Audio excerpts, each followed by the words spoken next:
This video contains subject matter that may be offensive and disturbing to some people. If you are the type to require a warning throughout a video or show, let this message serve as your warning. This channel discusses the harsh reality of true crime. If this warning is not sufficient for you, consider a different genre and unsubscribe from my channel immediately.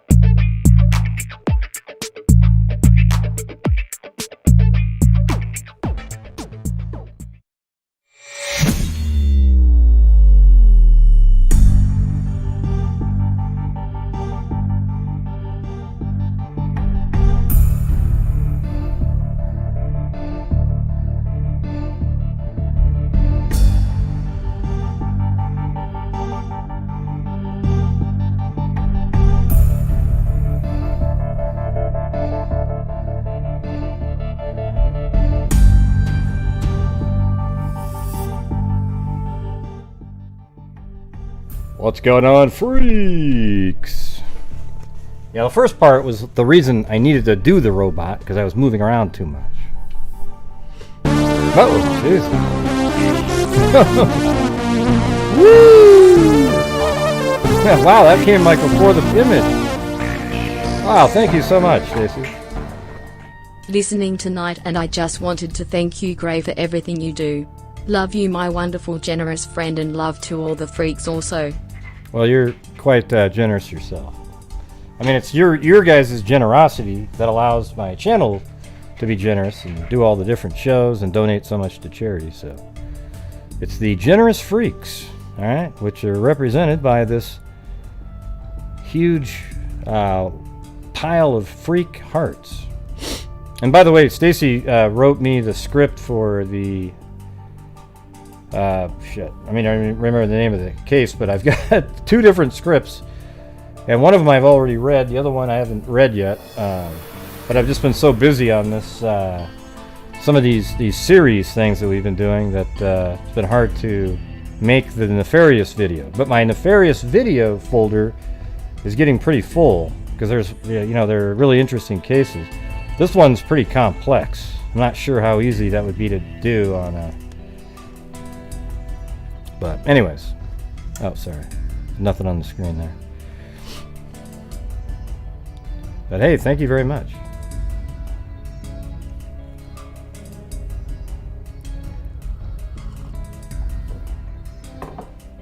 Oh, by the way, I don't know if you guys saw it, but one of the topics that we've talked about that's not crime related,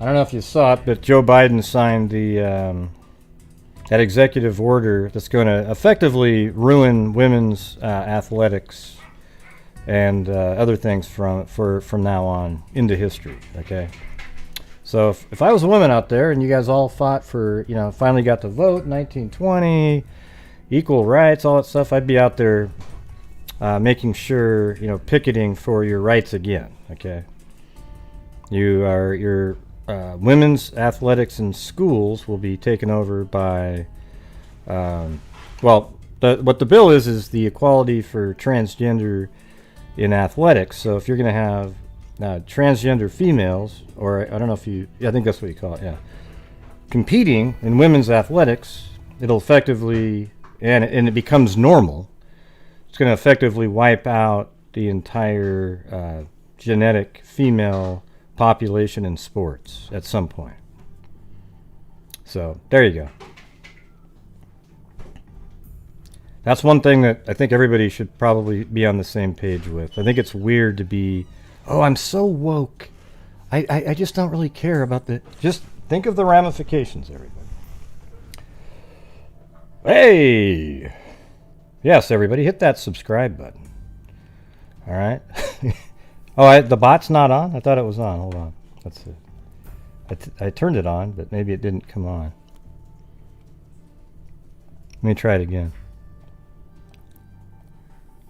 It should have been working. All right, try it now. And the thing is there's people that are now finally, there's this one very hard left feminist lady out there. I just saw her tonight. Couldn't agree with her on anything at all, except she is absolutely on the same page of this topic as I am. And I think everybody with a rational mind should be, okay? You just can't have it. It just doesn't make any sense. And like I've said before, I think all women should be able to... So still not working? I don't know how to fix that for you. I've got it open here. Let me try one other thing here. Yeah, I was aware of it when Caitlyn Jenner at the ESPYs said that they should be able to compete in the sport that they identify with, in the sex of the sport they identify with, either way. And I was like, that just doesn't work. You know, it'd be nice, but it doesn't work that way. And so he just signed this bill that sort of, you know, wants everybody to like protections and also to sort of everyone to be taking a look at it, how to make it, you know. Just think about how that would work. How would that work really? Can anybody come up with a way that it actually would work? All right. Let me, I'm going to try to, Okay, I'm gonna log in. Maybe that was a problem. Let me just see if it works. Alright. So I'm now logged into Streamlabs online. I don't normally have to do that. Hold on a second. And I'll disconnect up here again. Disconnect again. Connect. Connect. Alright. Now we'll try it again now. I'll let you know when I'm ready. Okay, try it now. If it doesn't work, I'm not going to spend any more time on it. Like I said before, I think all women, biological, I guess it's not going to work tonight. All biological, it doesn't really do much anyways, to be honest with you guys, when you guys type those things in. I mean, it sort of does. Sometimes I get some Streamlabs. Thank you, Claudia Dubauer. Claudia Dubauer. I think all genetic females should be able to compete at any level that they have the ability to compete at. They should be able to compete with men if they're good enough. Okay, but men, biological men, should never be able to compete backwards.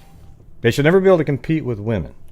Okay, because once you open up that Pandora's box, you create a nightmare for all genetic females out there. Okay. It's in sports. Okay, but women, if you're a good enough basketball player, you should be able to, you must not understand, believe what I believe. Yeah, so women who are good enough to say they're good at basketball and they're just really good, quick, all that kind of stuff, and they're good enough to actually compete and play, and with men, they should be able to play. There's no doubt about it. And nobody should complain or bitch or moan about it whatsoever, okay? That's reality. Okay. Then there's sports that are just competed by female, and then there's some sports that are just competed by men. But you know, like bowling, who cares what gender you are in bowling, right? Or darts, or you know, archery. Yeah. Well, I'm not going to show that. It's just. Yeah, I don't know. Yeah. So anyways, that's something that's going to be going on. I wish people would stand up. Here's the thing, is there should be no discrimination against people in terms of allowing them to be who they feel like they want to be in society, right? But it shouldn't then continue on into affecting, you know, it's just, you know, it's a hard thing because once you open up that door, it's hard to, but you shouldn't allow it to affect biological females' sports. And then how does it work in a job world too? Let's say there's a, when you do the tallies, do you include transgender females when you say, hey, we hired 25 women this month, but let's say 6 of them were transgender female? How does that work? I'd like to know how that would be. Chewbacca? Oh, I'll be Chewbacca if you want me to. But like I'm saying, I don't mind, you know, they should be able to work and you shouldn't be able to get fired because you're transgender or anything like that. I just think the sports thing is a whole different ballgame because it's physical. It's a sport. You know, it's I don't know, man. I feel weird when people don't understand it. When you explain it to them, it's just so rational and logical. There's no gray area in it, okay, at all. Thanks, Lori Staggs.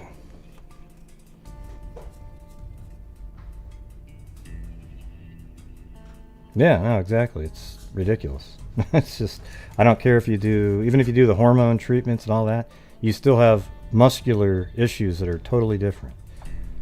So, anyways, maybe they'll figure it out at some point, but I feel really bad for women out there, actual, you know, biological females. All right, so hopefully I won't get too far down that road because it's already going on, right? I was looking at, like, Zozo over there. She sent me there's a guy that plays Australian rules football in the women's league who's a guy who's about 4 times bigger than any woman playing. You know, and he's complaining that, oh, well, they don't really want him in the league now. And, you know, it's like, well, it's not fair, okay? Well, I've been talking about this for way before Joe Rogan ever was. Okay, I've been talking about this the moment Caitlyn Jenner said on the ESPYs that they should be able to compete with the sport that they identify with, and I went, oh wow, that's not going to be good. All right, everybody. So there is the beginning of the show. Hopefully, all of your hellos and whatnot are out of the way, and we're just going to go get started. I went down an absolute rabbit hole today. I mean, it was crazy. It was really kind of interesting, though, on it. But I don't know when we're going to get to the rabbit hole. If we can just bust through some of these articles up here. Yeah, everybody just use common sense, all right? Just like Katie, too, said. It does seem like it's common sense, but if you don't speak up, it'll become the law. And people need to speak up before that happens. All right. I have no problem with whatever you want to identify with, whatever orientation. Doesn't bother me at all. But there's some things like athletics that you can't let it be this crazy overlap thing. At all. You can't do it. Now, I would say that a transgender male, a female that identifies as being a male, should be able to compete with the men. Okay? And I guess at any time, if they decided to not, you know, they kind of they're in sort of a hard, you know, a difficult situation because they're a female, but now they want to be able to compete with the men. But should they then be allowed to compete with females if they're identifying as a male? Do you get what I'm saying? So if they're a female and they say, well, I identify as a male, well, doesn't that disqualify them at that point for playing with women, because you've now, it's the other way around in the other direction, right? Yeah, I'm just saying, if it bothers people, you should speak up, and it should bother anybody with a rational mind. Okay, that's the thing. All right, here we go. I'm going to switch over to here.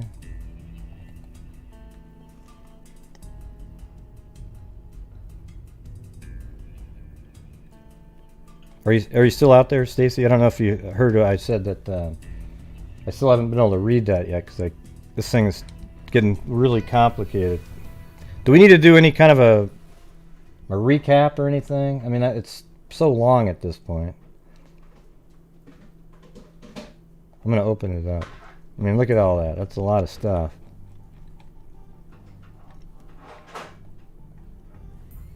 I mean, basically, it's Robert Hinson, 27, Robert Gierse, 35, James Barker, 26, were murdered in Robert Gierse's home, where Robert Hinson lived as well.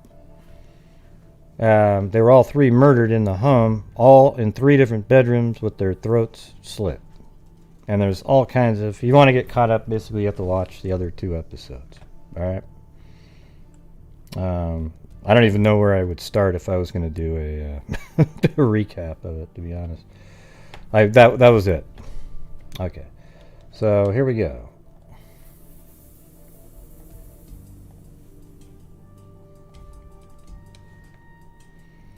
Detectives from Indianapolis will go to Gary to learn if there is any connection between the slaying of three... Listen, there's another 3 Chicago area businessmen and the slaying December 1st, 1971 of 3 Indianapolis men. So that's a whole nother group of 3 men that were killed.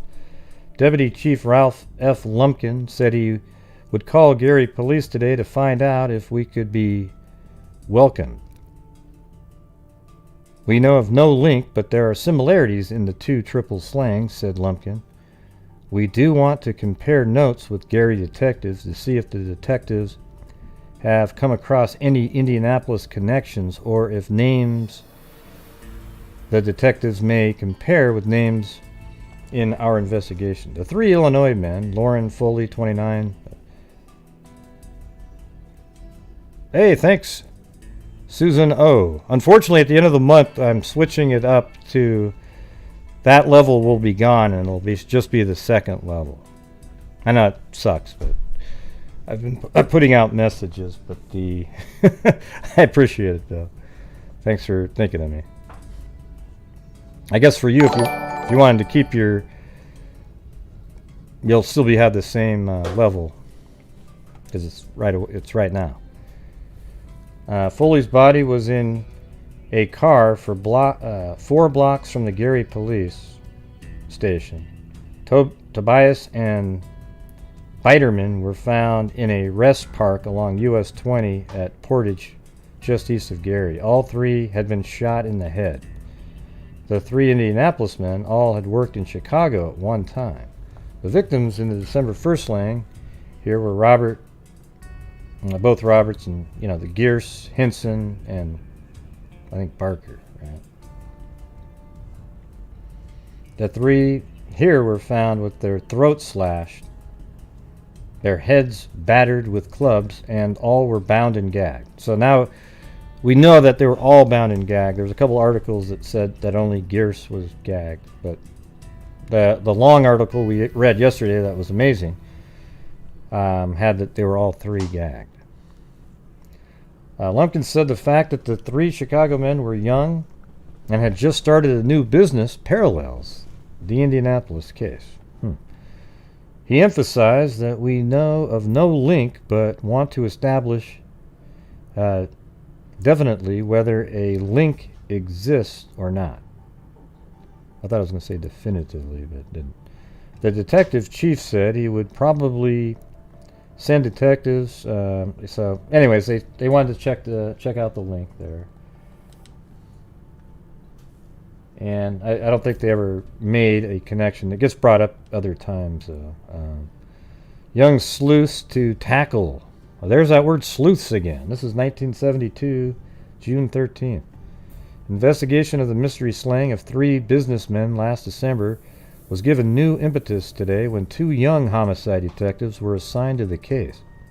Deputy Chief of Police... It almost seems like that same, like in that other case where they put the 2 young black guys in there because they wanted to get into that community. Now you sort of wonder if they put these really 2 young detectives in there that are kind of like their age and can kind of, hang around in bars instead of being like this 58-year-old guy sitting in there.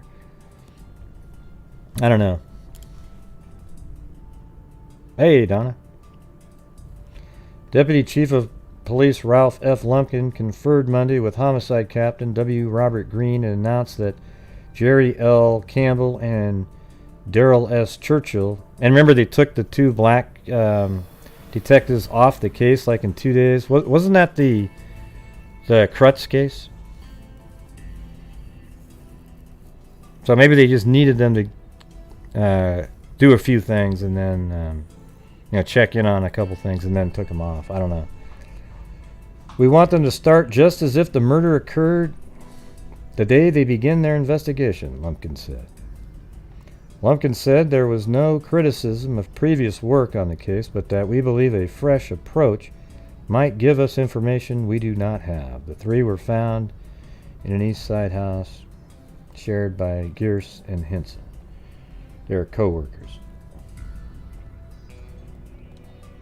And then this is June 22nd. So this, the original murders happened on, I think it was February, or not February, excuse me, November 30th,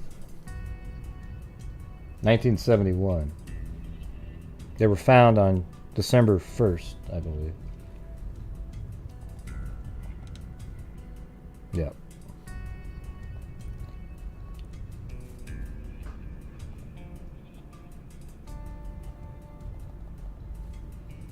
Okay, and somehow there's another picture in the paper on June 22nd, 1972. So now we're in the next year, basically a year and a half. No, actually it's only 6 months later. That's a murder scene. Steps are being taken to clean up the yard of a house at 1318 North LaSalle Street, scene of the city's most baffling murder case in recent years. Indianapolis businessman Robert A. Gierse, owner of the house, Robert Hinson, and James Barker were found with their throats slashed in different rooms of the house last December 1st. The murders remain unsolved. Police are attempting to arrange for the Springfield mortgage company, now in control of the property, to remove long grass and weeds from the yard.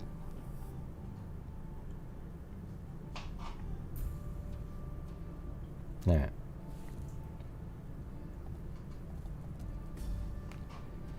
Here's the next article. This is in December of that year, so there was kind of a little break there.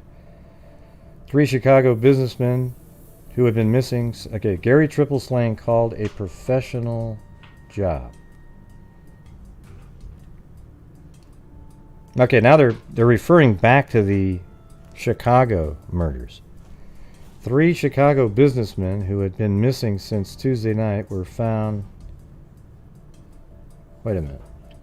I wonder if that other article was just dated wrong. Let me see. Is that? Let me just make sure. Yeah. Connection between the slaying of 3 Chicago. That's February 16th, 1972. And then this one is from December. Oh no, February 12th. Hold on, let me get to this. All right, that's where I messed up. This is February 12th, so it's the same story. So, police said all had been shot in the head. These are the 3 businessmen that were killed in Chicago. Kind of has a similar feel to it.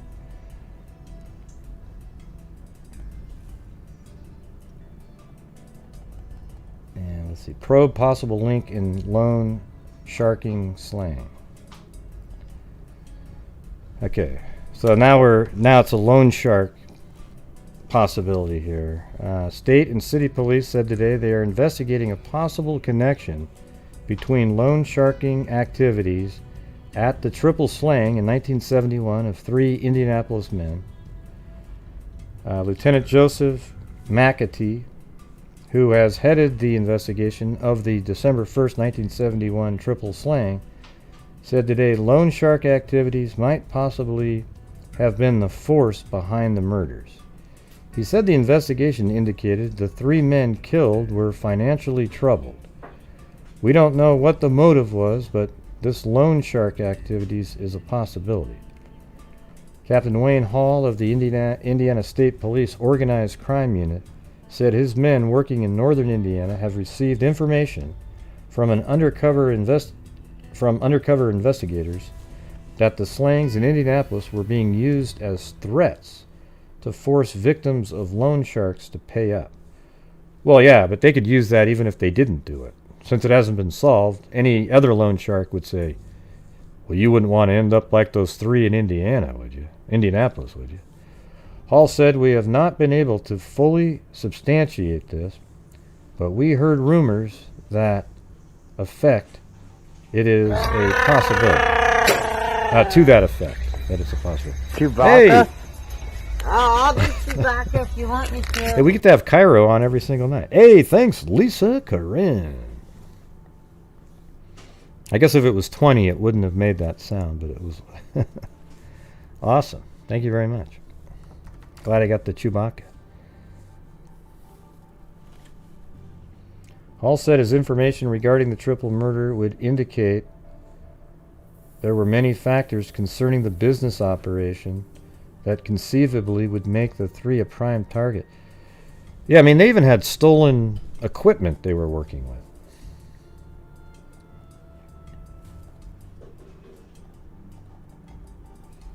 Slang identical. Homicide detectives say they are keeping abreast of the investigation into the slaying of 3 soldiers in South Carolina. Man, it's almost like you could call the threesome murder, you know, something. Captain Joseph G. Mcatee said Monday the fact the victims' throats were slashed matches the unsolved killing of 3 Indianapolis men. This is another 3 murder scenarios, not the 3 in Chicago. He said he does not want to pass up any chances of catching the slayer or slayers of the Indianapolis victims and will keep informed of developments in South Carolina. Robbery was believed the motive in the soldiers' slayings. No motive has been established in the deaths of Robert Gierse, Barker, or Hinson.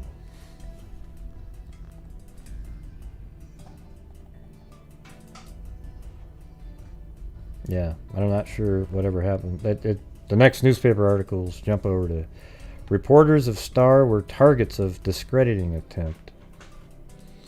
So let's see. Reporters for the Indianapolis Star, which actually represents a lot of the articles that we're reading, who uncovered the police corruption scandal, were targets of a discrediting attempt through the Marion County grand jury. This has been revealed in connection with a report sent to the FBI on information from a stool pigeon whose testimony already had been labeled ridiculous by a grand jury. The informant is Larry Keene.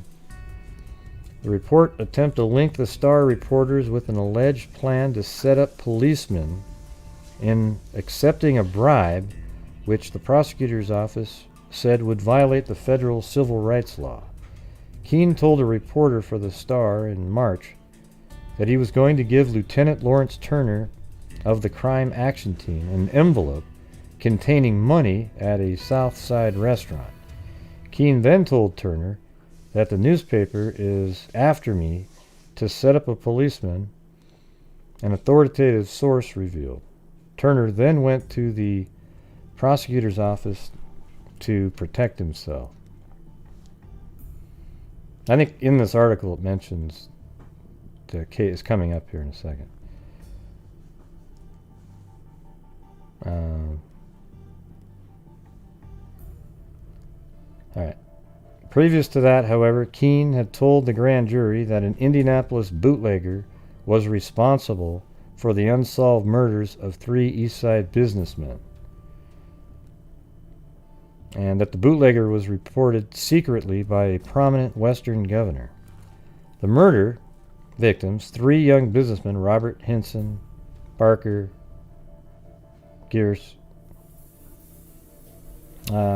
That's basically just describing the murder again. The grand jury at first believed Keene's story of the slayings, but then it got ridiculous. So, sounds like that was just full of crap. Anyways, it seems like their names get brought up all the time in different articles. So then we're moving forward. This is about a year now. This is December 15th. Triple slaying probe taking new direction. Police say their continuing investigation of the slaying of 3 young businessmen 2 years ago has taken a new direction. 2 policemen appeared before a special session of the Marion County Grand Jury Wednesday, police said. Deputy Chief Ralph F. Lumpkin said a new lead was based on recently received information which is being checked. The bodies of Robert A. Gierse, 35, Robert Hinson, and James Barker, 26, were found December 1st, 1971. All right, now, I mean, it starts sort of exponentially spreading out in the paper until there's activity, right? So then, now we're moving all the way to 1976. I mean, we just skipped a lot of years. That last one was 1974, actually. So I screwed up. That was actually 3 years later. Those last few articles was 73, 74, 74, 74. Now we're 76, August. Motive established, throat slashing. So now they think they have a motive here. 76. Sexual involvement has been determined as the motive for the throat-slashing murder of 3 East Side businessmen. So this is one that last night, you know, after we learned that they had these sex tallies and they were dating, you know, tons and tons of married women and all over the place, just absolute, you know, really disgusting behavior, to be honest with you. I mean, they were... you know, you could definitely see if you pissed off the wrong guy and that guy had connections, that you could get something that ended up just like this. Okay? I mean, easily. So, sexual involvement has been determined as the motive for the throat-slashing murders of 3 East Side businessmen found dead in their December 1971, the news learned today. A new police investigation into the murders began July 5th after Deputy Police Chief Joseph Mcatee received new information about the deaths. Mcatee and Homicide Lieutenant Michael Popcheff are directing the new probe. The investigators declined to name the source of their new lead or any witnesses they have interviewed. But I think this is just, at this point, this is what they think the motive is. They said the investigation centers on the 3 men's sexual activities with numerous women. There you go, see? Robert W. Hinson, 27, Robert Gierse, 35, and James Barker, 26, were found in separate rooms of the home Gierse and Hinson shared at 1318 North LaSalle. They were bound, hand and foot, and strips of bed sheets, and their throats had been slit. Hinson and Gierse were associates of the newly formed B&B Microfilm Company. It was learned at the time of the murders that the men had been engaged for 11 months in a contest to establish... See, I haven't read this yet, but I knew that's where they were going to be going. Not this article, anyway. Who could have sexual... So they had a contest to establish who could have sexual relations with the most women, and the rules were that you couldn't sleep with anybody that any of the other people had slept with, and you tried to not sleep with married women, but it wasn't off limits. Okay.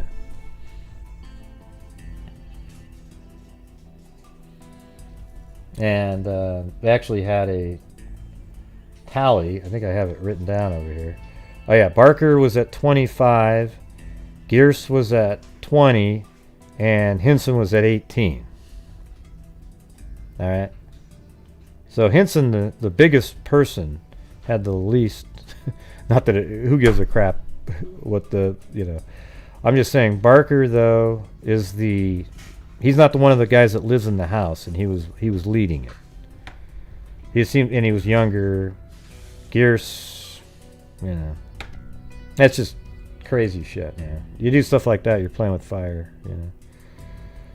It was learned at the time of the murders that the men had been engaged for 11 months in a contest to establish who could have sexual relationships with the most women.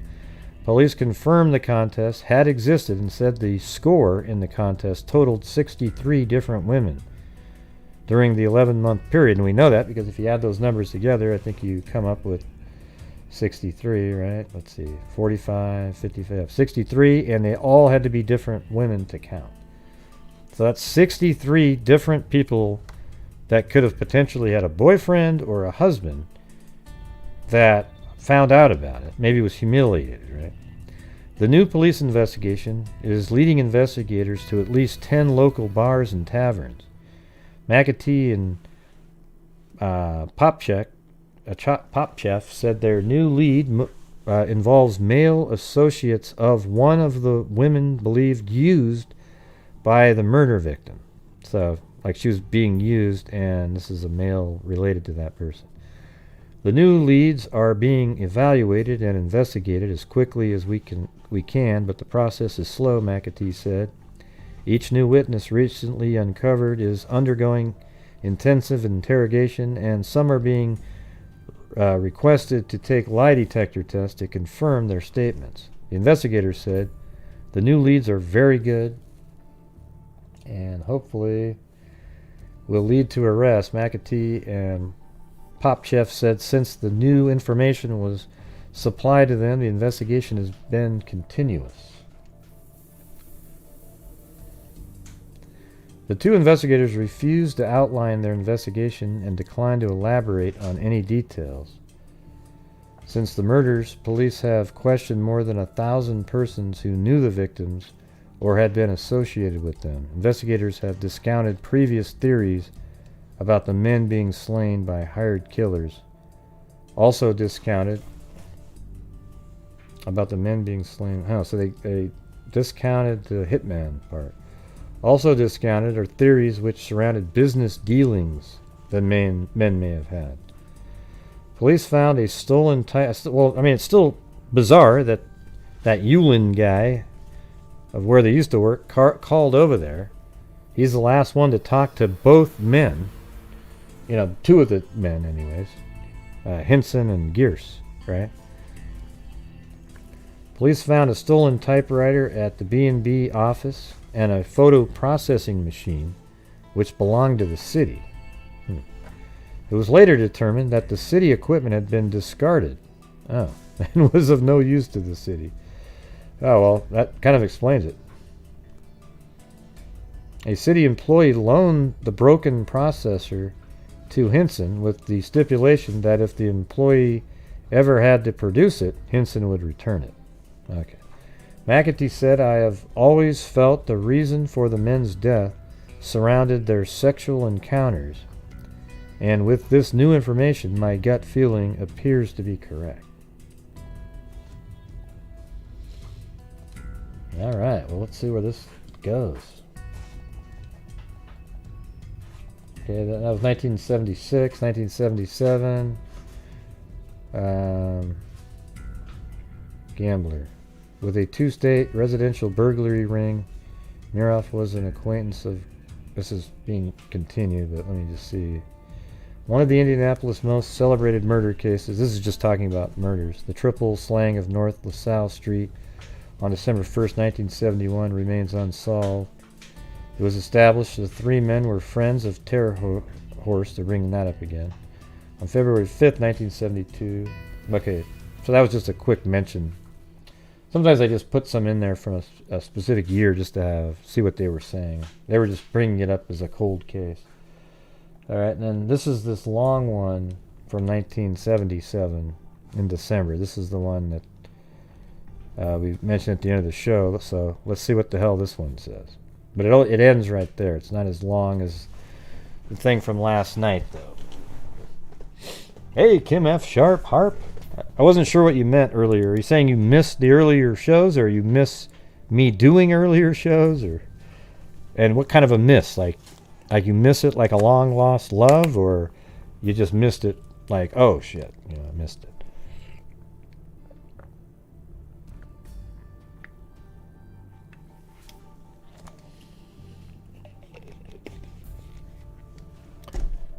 Yeah, obviously they were all used. Yeah.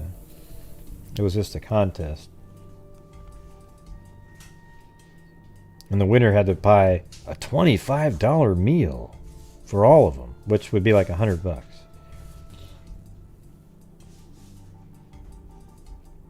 Oh, I see. Okay. I thought you were saying that I used to do earlier shows, but you can always, they're really just updates. I might do more of those every once in a while, the shorter, because some of these things are deep dives, and it kind of takes up the whole show, and then I can't cover some of the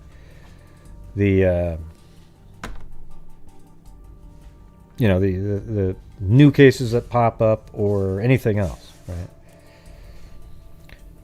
Okay, so here we go. For 6 years, the whispers around police headquarters about the brutal slaying of the three businessmen have been accented by one word: cover-up. Just the mention of that still makes the building shake, one detective admitted recently. There's something awfully funny about it, a detective told prosecutor investigators. Another policeman in a command position said flatly they didn't want to solve it. Huh. Another policeman in a command position said flatly they didn't. Well, that's I read the same sentence again. Detective Lieutenant Michael Popchev, who was one of the principal investigators, admitted he has heard the rumors and they irritate him. Added Deputy Chief J. Glenn Mcatee, who helped coordinate the investigation of the LaSalle Street murders. This is one case I'd like to get solved before I leave. But Mcatee has been in part at the center of the whispers because of an alleged relationship with organized crime figure Norman Z. Flick, which he denies. Yeah, but if it's not related to organized crime, like you guys have said, then why do you keep saying that's a cover-up? If it was basically, your theory is that it was a sex-motivated, so now you're going back to the organized crime? That seems like a really like a contradictory belief. Unless a lot of them believed it was organized crime, and then they switched it over to a sex-related murder to throw people off. I don't know. The investigators point to countless man-hours and hundreds of interviews dedicated to the finding of who slit the throats of all three men. The case remains unsolved, and rumors persist. Was there a cover-up? The Indianapolis Star conducted numerous interviews and studied police records and police interviews, while certain persons who talked to police would not talk to reporters. Conversely, reporters talked to some persons who would not talk to police. A number of things are clear, including material overlooked or ignored by detectives. In addition, a new investigation started by police in 1973 was clearly window dressing. It also is clear police were overwhelmed by a tidal wave of tips and clues, and in the rush, some things received little attention. Also, some tips that were received were never recorded on paper. Whether certain things were deliberately not pursued cannot be answered. And where, well, there's not, you don't have to, just kind of just go with what they're saying. I mean, we know all the different theories, right? They're just saying that they think, there's people that think it was a cover-up, right? But just have that in your mind. You don't need to overthink it, And where it is true that some interviews were missed or mishandled, it also is true that detectives paid meticulous attention to evidence and information which seemed important at the time. In the early stages of the investigation, police concentrated on the sexual activities of the victims. They had been dating numerous women. Some of the women had jealous husbands or boyfriends. There was an incredible trail of discarded lovers. One angry husband, it was stated, had threatened publicly to cut their throats. But this path soon proved to be futile. So now they're, this article is going off of that, even though that was just said in 1977. This is the same year this was. But this path soon proved to be futile, and attention turned to the business affairs of the victims. But I think they're referring back in time, but they eventually switched back, I guess. They had started a new microfilming service and gained various clients rather quickly. And in doing so, had departed from another company which held substantial insurance policies on both men. Thanks, LM. As in, element open.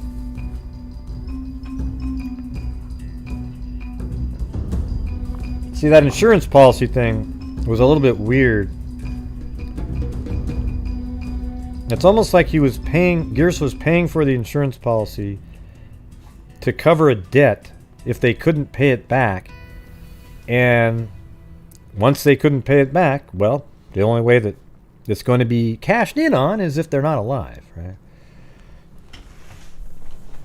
The evidence clearly showed that Gierse had cold-bloodedly tampered with the accounts and finances of the company. Oh, wow. Shit. So here we go. This is what we were talking about. Did they do some crazy crap over at the other company? Let's see. Had departed on another company which held substantial insurance policies on both men. So he left that company. Then it says evidence clearly showed that Gierse had cold-bloodedly tampered with the account and finance of the company before he left it. Detectives searched into 100 things surrounding these circumstances, enlisting the aid of other police agencies. Yeah, we were saying that last night. I just don't pick one and just keep going with it. We were saying that last night. Ogbozgal.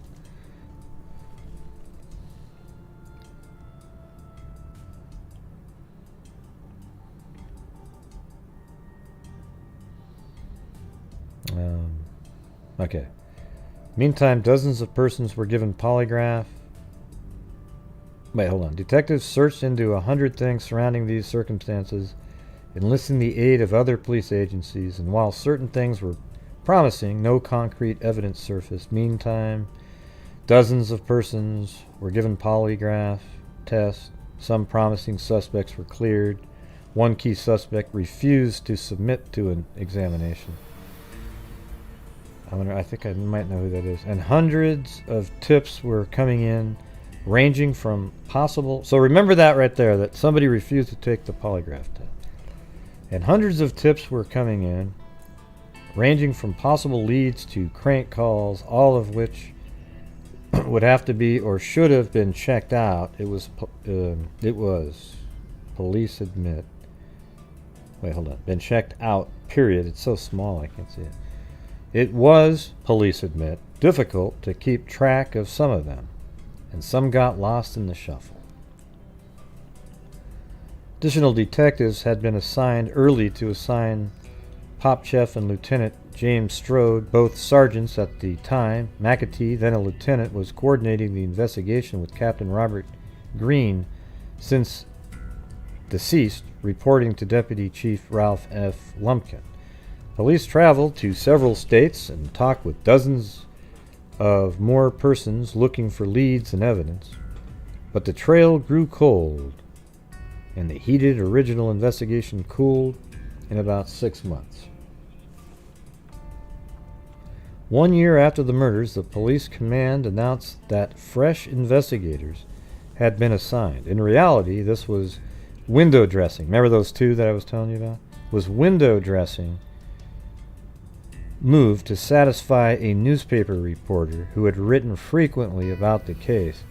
It now has been learned from the reliable sources. Oh, wow. Yeah, see, it just seems like that. I was kind of referring to that, right? Like, just, you might use them for, I think in that case, they were using them to be with younger people, but at the same time, they immediately get removed, so it's not like they were useful, Or maybe they thought they were going to be useful, but weren't.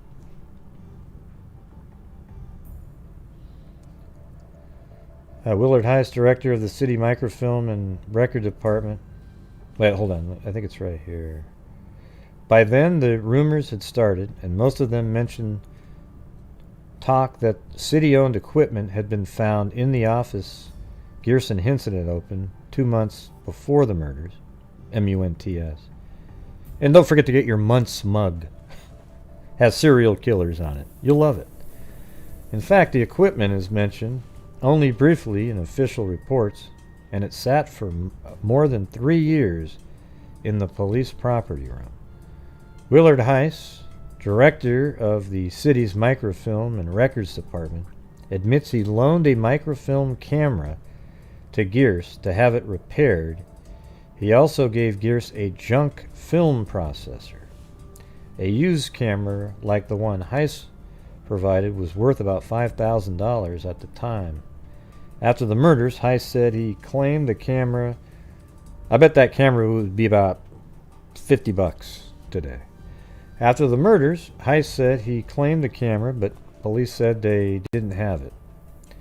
In fact, it was in the property room, but police simply didn't know it was the one he was talking about.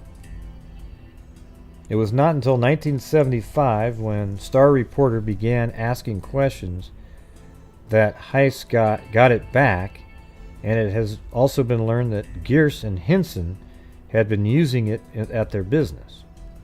Right. Hey, thank you, Ashley.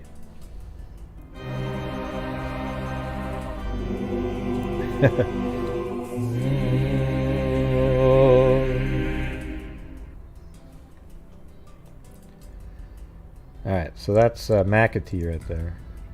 It now is clear that other equipment Gierse and Hinson used to start the business was stolen merchandise obtained from fences.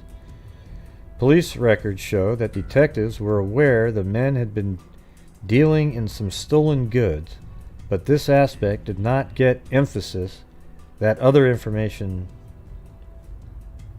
received. Oh, they're just saying it didn't they didn't care as much about that as other things. What is evident from interviews and examination of the transcripts of some police interviews is that some key witnesses were not re-questioned as new information about the affairs of the victims came to light. Some police interviews is that some key witnesses were not re-questioned. Okay. Indeed, some friends and business associates were asked only about the victim's sexual affairs and bar hopping activities. And when the focus of the investigation shifted to other matters, 3 persons were not contacted again. One close associate who has key information about stolen goods simply did not know at the time that it was important and thus did not tell police. But at least three other persons with pertinent information never were questioned, although their names are cited by others who talked to detectives.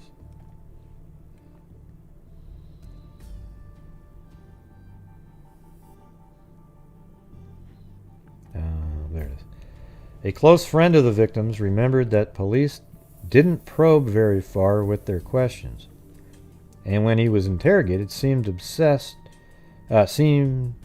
obsesses only with, I think it meant to be obsessed.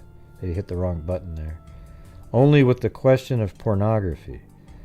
One man was questioned briefly by a uniformed policeman and informed detectives would be around later. They never showed up. Another person with key information told reporters he did not volunteer certain facts, just answered the questions police asked. Although certain interviews were typed into transcript form, not all of them were.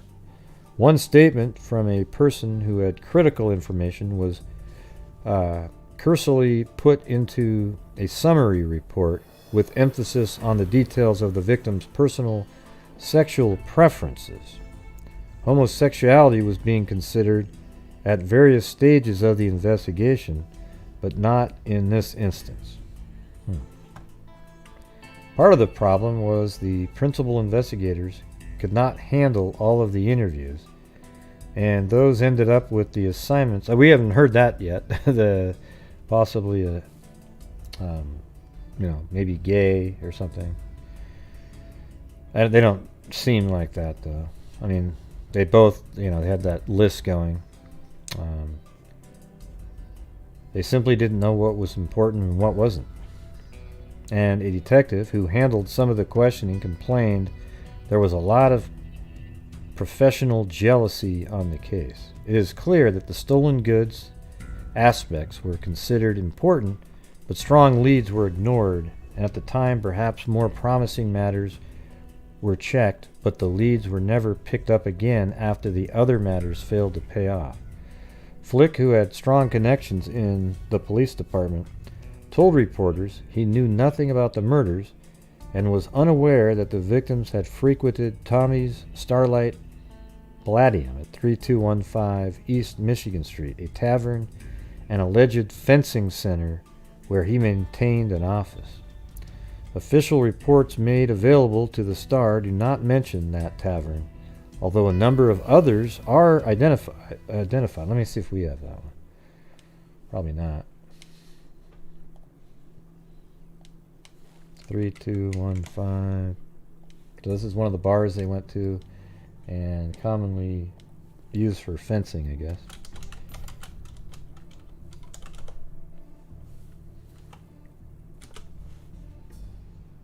Huh, it's pretty close. It's right there. I mean, this is where all the other stuff is. And obviously it's not there anymore. Looks like a cemetery or something. No, it's a garden. I was like, wow. Okay, so there's a little path in there.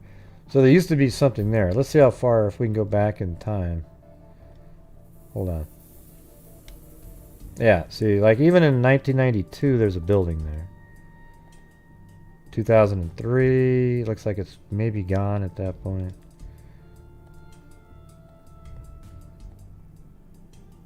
Yeah. Nope, still there in... Okay. So it's still there in... Looks like... That looks like they just tore it down at that point. Okay, right there, 2008, there was still a building there. Come on, you gotta admit that does kind of look like a cemetery from the sky, right?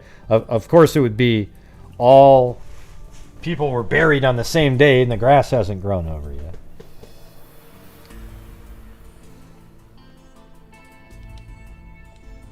Okay, so this is called the Tommy's Starlight Palladium. Oops. Starlight Palladium. Again, this is a fencing operation bar. Okay.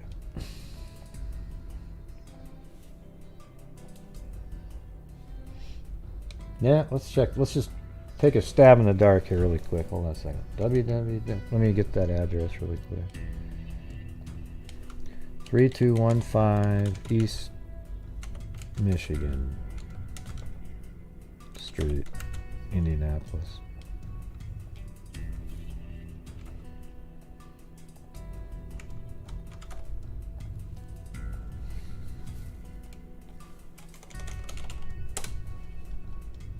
Alright, we're going to go to Google Maps.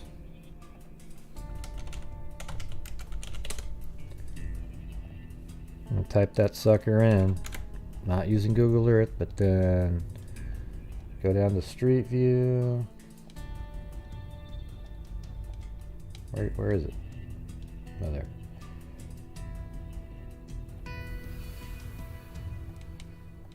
Okay.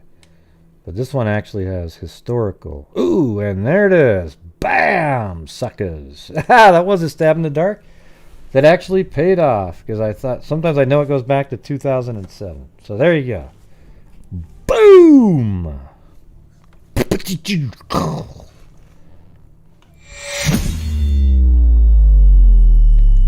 what I'm talking about. Yeah, so that's the bar right there. Pretty cool, huh? Alright, so we got to take a look at it. That just happened to have the 2007. There's even a 2009, and that one will be right after they tore it down. So it's right there. Then the 2011, it's already being used as a gardening. And then this is now a little bit more, but pretty cool, but it was still there. That's why I gave that a shot, because I know that they have historical Street View. Thanks, Rita Schaefer.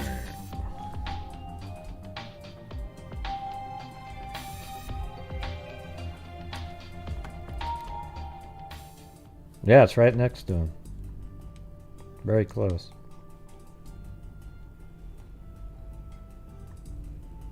Oh, there it was. Right there. Okay. Official reports made available to the Star do not mention that tavern, although a number of others are identified and leads were checked on them. Only in the new investigation in 1973 did possible organized crime ties like Flick's alleged syndicate connections come under police study. Around police headquarters, it was recalled that Mcatee had testified at a Marion County Liquor Board hearing in 1969 about the reputation of Tommy's Starlight Palladium, and informants reports that Mcatee and Flick were tight were brought up. Okay, so they're saying that Mcatee, the guy that we keep saying as one of the, the head investigators here, was friends with Flick, the owner of that bar, and it's a fencing operation. So yeah, that would make people, their relationship was of concern to a lot of police officers, said one detective who had helped on the case. In fact, Mcatee did testify under subpoena that as far as he knew, the Palladium had a good reputation. I was subpoenaed and was one of 3 sector lieutenants who worked the area. I said I didn't know anything bad about the bar. I had just been assigned to the sector and I hadn't had time to hear anything about the place. I know who he is, but referring to Flick. I know who he is, but I worked that sector and I knew him when he was a bondsman, but just enough to know he was a bondsman. Mcatee stated that the Palladium never was mentioned during the murder investigation, and although Flick's name came up, there was never any evidence to even merit questioning him. However, the victims were known for cruising low-level bars, and the Palladium was 8 blocks from where Gierse and Hinson lived. Indeed, though it is not reflected in a police statement, one close friend recalled the victims patronizing the tavern, or, they patronized the tavern. Mcatee also stated that detectives had questioned Richard D. Roller, manager of the Executive Health Club, where the victims spent considerable time, but interviewed few other persons connected with the club. No connections came up about the stolen goods in connection with the health club that I can recall.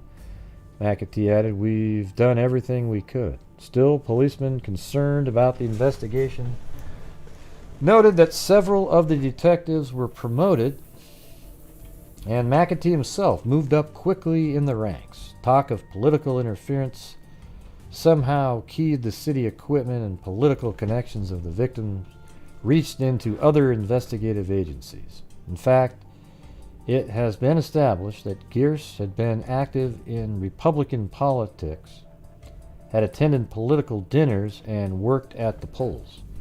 The accountant for Gierse and Hinson Microfilm Services, somehow keyed. In fact, it has been established that Gierse had been active in Republican politics, had attended political dinners, and worked at the polls. The accountant for Gierse and Hinson Microfilm Service Company was Bernard Faust, who also was the accountant for the supermarket chain with which Michael I don't know anything about the stuff they're talking about right now, with which Michael DeFabis, later deputy mayor, became associated. After he retired from the police department, Lumpkin took a security job with the chain. Although DeFabius was not a city official at the time, he was promoted in the GOP politics and knew Gierse. But DeFabius recalled that when Gierse and Hinson lived in a new Augusta apartment, and Gierse was interested in helping Republican campaigning.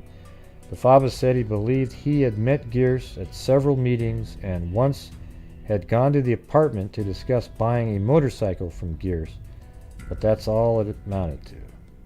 In New Augusta, Gierse and Hinson also met Raymond E. Sanders, then a Pike Township GOP precinct official and now state director.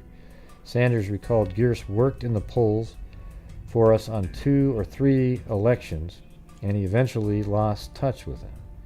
There is little available evidence that Gierse had established any political clout, and records show that he had difficulty getting anything more than small city contracts for the microfilm firm. So there you go. That was that big long article. It was just that article was just kind of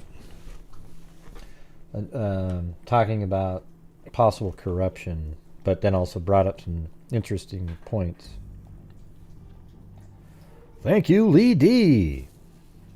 All right, now we're 1978. Okay, so that story that just came up, it prompted the police department, the one I just read, literally the exact same one, from December 18th, prompted the police to re-investigate some stuff. So Police Chief Eugene Gallagher revealed Monday that Indianapolis police reviewed the case files of the unsolved 1971 LaSalle Street triple murder following a story in the Indianapolis Star crime series. Gallagher made the comment after a press conference Monday morning. He said the department was very interested in the story printed in the Star December 18th, 1977. That's the one I just read to you guys. About new developments in the murder. The story, part of a series on organized crime in Indianapolis, detailed how murder victim Robert Gierse, Robert Hinson, and James Barker were involved in stolen goods transactions discussed at the now defunct Executive Health Club before they were brutally murdered. The never-before-disclosed transaction at the Executive Health Club covered stolen microfilm equipment. Disclosed transactions at the... Why was that the health club? In the city county building used a... Let's see. The never-before-disclosed transactions at the Executive Health Club covered stolen microfilm equipment and equipment from the city county building used to start B&B microfilm. That's where the two Hinson and Gierse worked. Gallagher said the case file on the murders had been pulled and reviewed by both the investigators' family with the case and by detectives. The case still is open. At the press conference, Gallagher was questioned about the story in the Star January 8th, which related to how a lieutenant was transferred from his job as editor of the monthly police newsletter after he attempted to reprint an editorial warning of the dangers of a police union.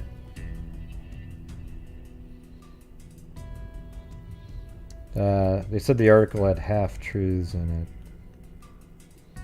Further refinement. Anyways, I'm just going to move on. But I don't know if there's anything in that. That just sounds like they're bickering back and forth. So then at the end of that same year, this was in a newspaper article. It was just bringing up the case again, but this is the general layout of their bodies again. Gierse was in the back bedroom. Barker, the friend that doesn't live in the house, was in the bathroom.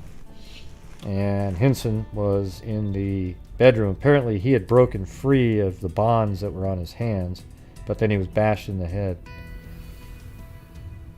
Gierse got home first, left his overcoat and his suit jacket in the closet. These two were found with their overcoats on, Hinson and Barker. So Gierse was home first when it looks like the killers were there first. Yeah, there are a lot of rabbit holes here, that's for damn sure.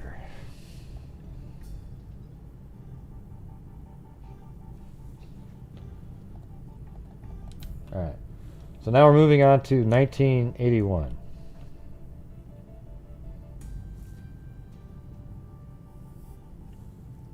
LaSalle Street deaths informant scared.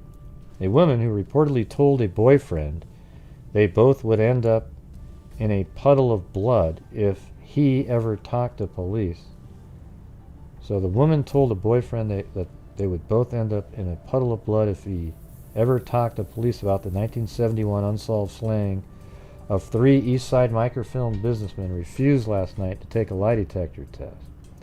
Indianapolis Police Homicide Lieutenants Reed Moister and James Strode disclosed today, however, they learned from the woman they questioned at her Beech Grove apartment late last night that her sister was dating one of the victims at the time of the grisly murders. So now we're getting back into the connection with all the womanizing they were doing. Moisner said he and Strode will question the sister and several other people, if necessary, by subpoenas about one of the most puzzling murder cases in department history. I don't think the woman's involved in the murders, but she's involved in something heavy. The bodies of Robert Hinson, 30, they were found in that house. They were bound head and foot, strips of bed sheet, and their throats had been slit. Their hair was pulled back tight, and then their throats were cut. Strode, who was assigned to the original investigation, said it has been several years since police have been given leads in the case. Moisner said he was on duty about 3 weeks ago when police received an anonymous telephone call from a man who said he had information on the triple slaying. He supplied police the name and address of the woman Moisner and Strode questioned last night, claiming the woman was his girlfriend and that she knew who killed the businessman. Man, I wonder if they were still dating after he did that.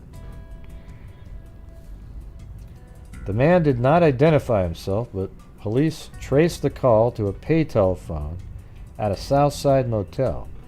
The man called police 20 minutes later and volunteered more information. Again, the call was traced, this time to a Beech Grove tavern. Moisner went to the tavern, but a man seen using a business phone was gone.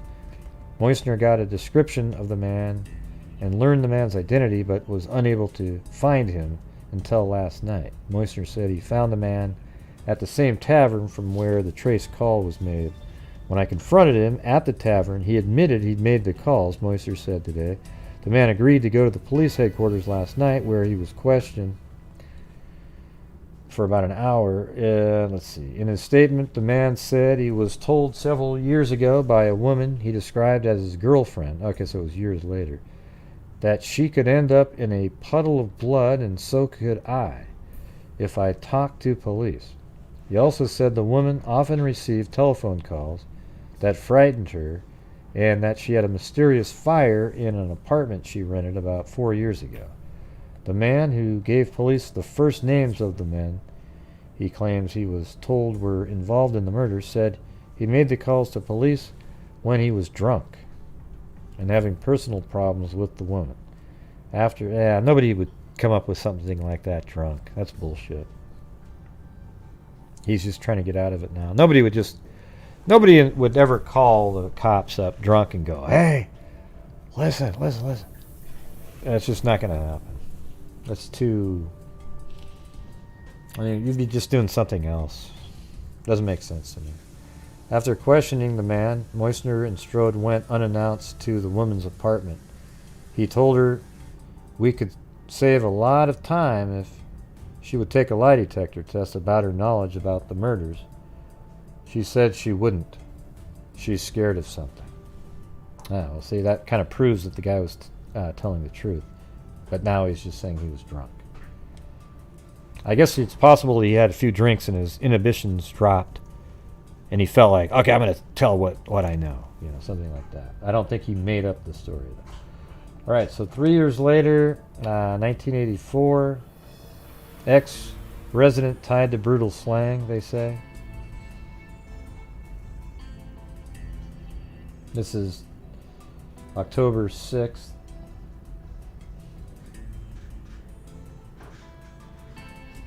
Uh, 1984, so now we're, good 13 years later. David Lefevre, a 48-year-old Utah resident with alleged connections to organized crime, is a suspect in the 1971 execution-style slaying. Now we're back to the organized crime. It's like these cops, they can't really get onto a real good track on something. Investigators say statements Lefevre reportedly had made to relatives along with other residents lead them to believe the former Indianapolis resident may be tied to three of the most publicized murders in the city's history. Suspicion has centered on Lefevre in those slayings and two other homicides since an investigation into the alleged sexual mistreatment of his 12-year-old adopted daughter. On the night the so-called LaSalle Street murders were discovered in Indianapolis, Lefevre reportedly told several relatives, "I did a job. I have to get out of town." So it was on that same night. Lefevre and his wife of 17 years, Margaret Nadine Skaggs Lefevre, are waiting sentencing after pleading guilty to charges of sexual exploitation. Chloe's sneezing. Hey, Chloe, you okay? Yeah, she was like sneezing uncontrollably. I don't know where Kubi is. You got me. Haven't seen her in 3 days.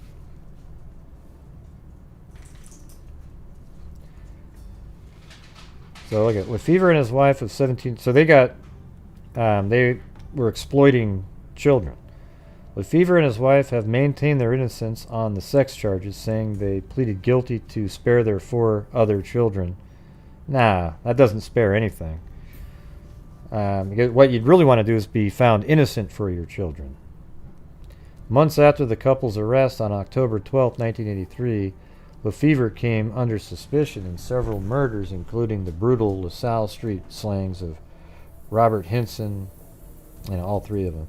The bodies of the 3 businessmen, 2 of whom were part owners of a microfilm service company, were found December 1st, 1971, in a modest home at 1318 LaSalle Street. After 13 years of dealing with inconclusive leads in the case, Lieutenant James M. Strode of Indianapolis Police Department Homicide Division is cautiously considering the new information. I'm in contact with the investigators there. It will go slowly, the 20-year police veteran said. Let's see.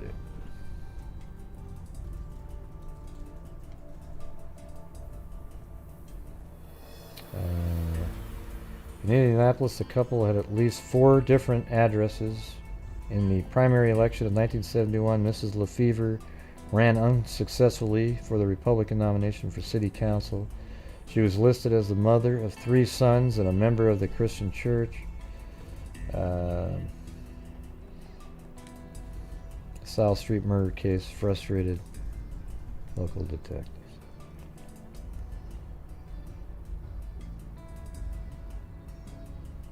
One man profited from the deaths of Gierse and Hinson. He was beneficiary of $100,000 insurance, so I guess he did get paid off. That's interesting. Although he was in southern Indiana the night of the murders, he refused to take a lie detector test. Well, I'd be interested to know who the hell that is. Is that the U-Lane guy or whatever his name was? I can't remember. So somebody did get the payout, and they knew that if they died, they were going to get the $100,000 to $50,000, even though they didn't work for them.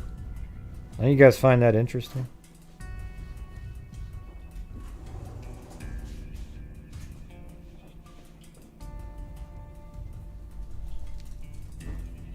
You actually called Kubi up on the phone, Richard? Man, how did that happen? The crimes were first investigated by Indianapolis Police Chief Joseph G. Mcatee, then lieutenant in charge of homicide cases. Mcatee and 6 detectives worked 45 days straight, including Christmas. I want it solved, that case, more than any I've ever worked on, he said. Yeah, especially back then. That's almost $1 million in today's money. Yeah, at least 500,000.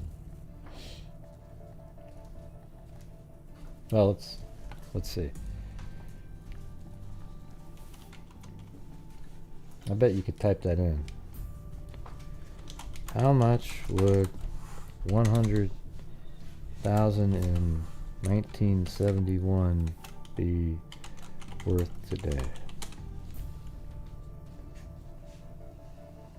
An equivalent purchasing power is about 643,000. So, yeah, it's a pretty big one. Okay, pretty big one.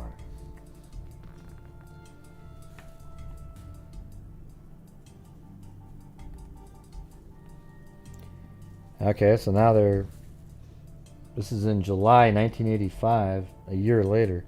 A Utah man who was a suspect in the 1971 execution-style slaying of 3 Indianapolis businessmen had said he would discuss the unsolved murders if his wife could be spared a prison term. Police Chief Joseph Mcatee, who was one of the original investigators of the LaSalle Street slaying, hinted he might even question the suspect personally. Alright, well, that means they haven't questioned him, so there won't be anything in it.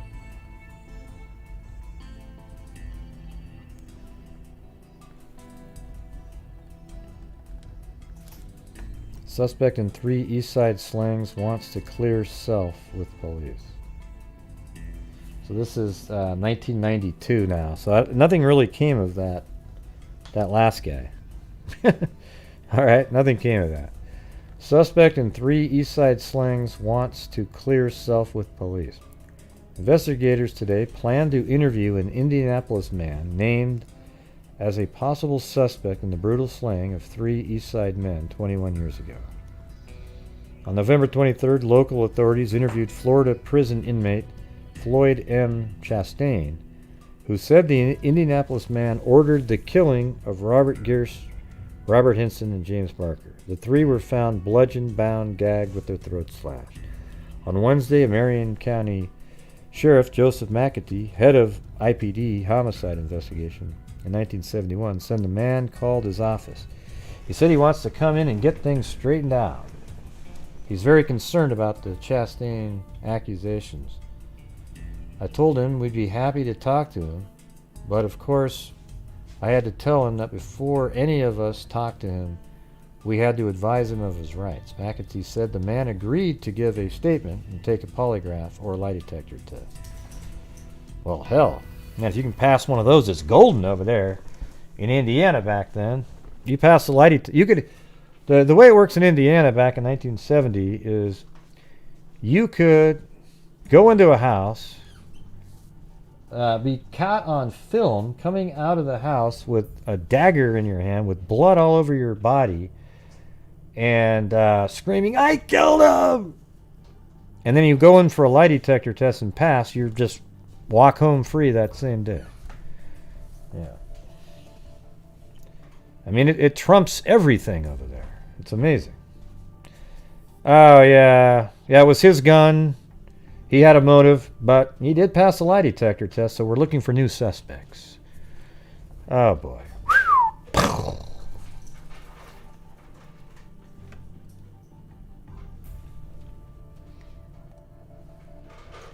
All right, so now this is where this starts getting kind of a little bit crazy now. We might be able to actually finish this. Might as well give it a shot, right? It's only 8:50 something. 25 years later, a murder charge. There we go. One of Indiana's most famous unsolved murder cases will make it to court after nearly 25 years following an indictment issued today by a Marion County grand jury. Carol L. Horton, 69, of Indianapolis, was arrested today after being indicted on 3 counts of murder in the grisly slayings of James C. Barker, Robert Gierse, and Robert Hinson. Well, you know who Carol L. Horton is? Well, Carol L. Horton has a wife that worked as a secretary at one of the places, either with them or I don't know. And she was having an affair with, I think, Robert Gierse. Okay? She wasn't the secretary, but she's one of them. And Mrs. Cole was the secretary. Right? But anyway, Carol L. Horton, 69, of Indianapolis, was arrested today after being indicted on 3 counts of murder. Horton had been identified as a suspect several years ago in the stabbing deaths of the 3 men. Following his arrest, Horton was taken to the emergency room at Wishart Memorial Hospital where he was being detained. The reason for his hospitalization was not released. The victims' bodies were, we already know that part. It's one of the most famous murder cases in Indiana. unsolved. To have the original investigators bring it to the conclusion is really a relief, said Detective John Layton, the Indianapolis Police Department. He began investigating in the case. Okay, so they seemed really elated about it. And now this is about 3 weeks later. Marion County Prosecutor Scott Newman faces a tough challenge in prosecuting a suspect in one of Indiana's most brutal and tangled unsolved crimes. The murders of 3 men on the Near East Side, accused more than 25 years ago. Police inadvertently lost 3/4 of the evidence found at the scene. Jeez. An alleged accomplice. They just seem like they just made a cluster F out of this thing. An alleged accomplice and witnesses have made a tangle of conflicting statements about the case. The victims, Robert Gierse, James Parker, and Robert Hinson, were found December 1971. 21 years later, Floyd Chastain, a former employee of the prime suspect, confessed to taking part in the crime. Chastain was in prison in Florida for another murder at the time. In 1992, Chastain, who had worked for Carol J. Horton, 69, said he had helped Horton commit the murders. See, I actually think this is it. I think that's the guy. Chastain later recanted the confession, told various stories, and allegedly at one point wanted money to tell authorities that Horton was not involved. Former Marion County Sheriff Joseph G. Mcatee and Indianapolis Police Department Lieutenant Michael Popcheff, among the original investigators, resumed the probe after Chastain began telling his stories.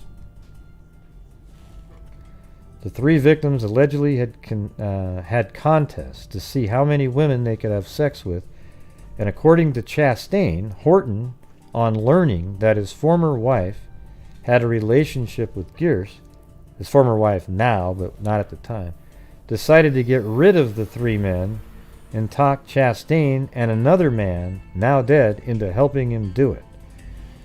A Marion County grand jury began probing the case last July. Newman gave the panel months to investigate the case, which involved questioning some 24 witnesses and about 200 hours of testimony. The jury indicted Horton on 3 counts of murder March 22nd, and also indicted Chastain, Mcatee, and Layton. Said it was a credit to the prosecutor that gave the grand jury months to hear enough evidence in the case to result in the 2 indictments. Some doubts have been expressed about the likelihood of conviction in view of Chastain's conflicting statements and the discarding of evidence. Newman said he would prosecute to the best of his ability. All right, and 2 days later, judge refuses to take the case. Oh boy.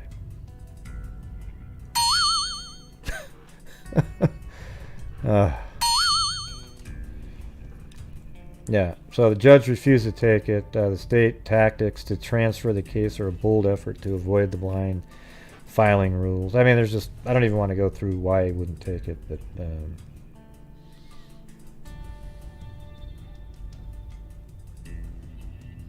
let's just see what the first part says. The prosecution of the 1971 LaSalle Street murder case took another stumble when a judge refused to accept the case as it bounced around the court system. The defense attorney for Carol Horton 70, who is charged with 3 counts of murder, already had accused prosecutors of shopping for a favorable judge and attempting to stall the case. The state tactics are a bold effort to avoid blind filing rules of the Marion Superior Court Criminal Division. He said the bid to transfer the case to new court was an effort to further harass the defendant, an elderly man who has been a lifelong resident of Marion County.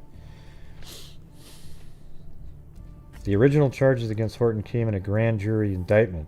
So that's a pretty big deal that the grand jury indicted. And the case was randomly filed into the court, Superior Court Judge Paul E. LaPasa. Murder charges against Horton co-defendant Floyd Michael Chastain, who was also in his his main accuser, were filed separately and landed in the court of Superior Court Judge Jane Magnus Stinson. But after realizing staffers had erroneously prepared charges against both men using current murder laws instead of those in effect 25 years ago, prosecutors sought to dismiss them and file new charges against both defendants as a single case. The case landed randomly in the court of Judge John R. Barney. Prosecutors then sought to transfer the case to Magnus Stinson's court, where Chastain's charges had been. The judge balked and refused to accept Horton's new case since it was not randomly selected into the... Well, wow, that just seems like, why don't you just file it again and let it be, I don't know, it doesn't seem like that's a factual reason not to do it. And then, now this is 1996, a month later, charges are dropped. Shit. What a cluster F that is. Hey, thanks, Zozo. Da-da-da. What a cluster F that was. The Marion County Prosecutor's Office on Monday dropped charges against 2 suspects in a 1971 triple slang after a judge harshly criticized its case. Prosecutor Scott Newman dropped murder charges filed last month against Carol Horton, 70, and Floyd Michael Chastain. Horton was released from jail Monday. Chastain is serving a life sentence in Florida in a separate murder. Okay, well, see, that guy does murder people. It's not probably one of the brightest moments in my life to have dismissed a case like that, but I feel absolutely that is the right thing to do. Anyways, all right, there's this lady with the last name is Schultz. Let's see. Wish TV reported that Newman thought freelance writer Carol Schultz was not a credible witness because of her cooperation with police investigators and because she was seeking a Hollywood deal for a book. Yeah, she was in contact. Okay, so we're in this section. I didn't even know that guy's name was in these articles. I was looking at this other web article. So let's take a look at this one now. So now this is where I did my crazy, what do you call it? I went down a rabbit hole before I even knew this article existed. No, the one that we just read, because I found this article online. Murder, She Wrote, the LaSalle Street Murders, right? So I was going down here, and his name popped up in here. So I looked him up on my own, and then now we just see that he's in the articles too.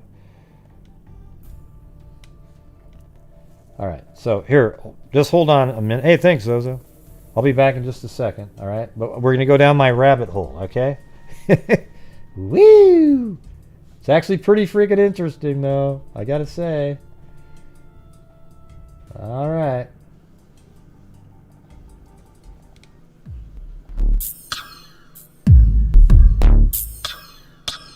I don't know, Billy Boy Blue, but you've already asked that 15 times already.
Yo,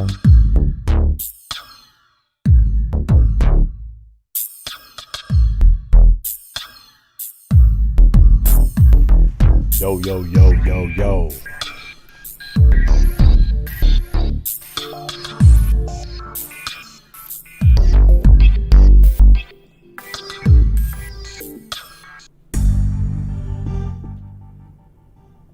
Yep. All right, everybody. Here goes the rabbit hole. Oh, boy. So before I even knew he was in those articles, I looked him up on newspapers.com. And so here's the deal. It's pretty interesting, actually. So I found them all over the place. Like he was in, I think it's down right there. He returned from World War II, so he actually fought in World War II. There's that. In 1952, Carol Rosebrock had announced her engagement to Carol Horton. His name is Carroll. So they got married. Then they filed for divorce literally freaking 4 months, not even 4 months later. So you sort of wonder, like, what in the hell was he doing? 4 months later, okay? That's weird. I mean, you know, I know that happens, but that's pretty quick.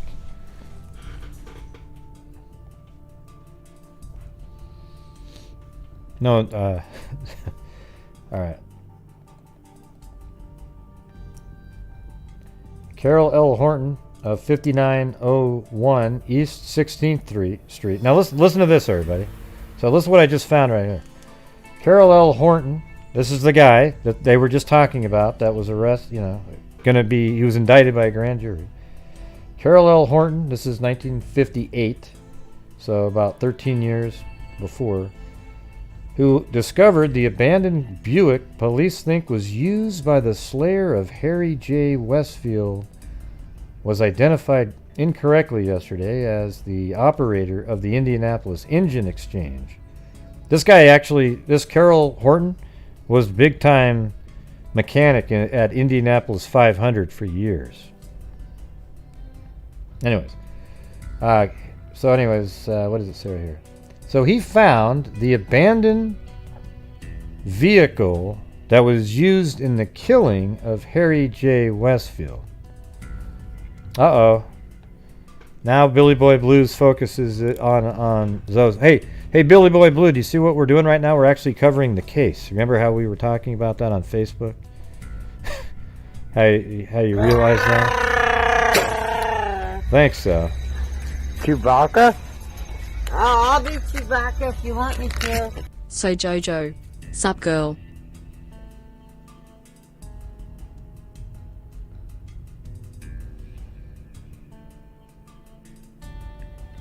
All right, this is the important stuff here. Listen. So Carol L. Horton, who discovered the abandoned Buick police think was used by the slayer of Harry J. Westfield, was identified incorrectly. Okay, so he actually worked at Indiana Engine Exchange. This is 1958. But he found the vehicle that was used to kill this Harry J. Westfield, and guess what? That case isn't solved either. Don't you think that's pretty crazy?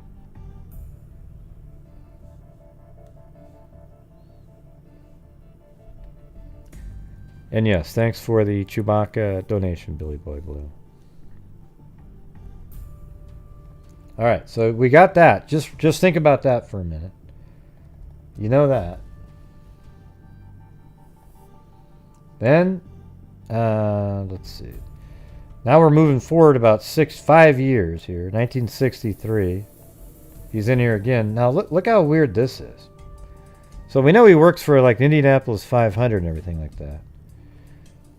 A car theft ring reported to have done $100,000 worth of business in the last 2 years has been smashed with the arrest of 14 suspects, police said.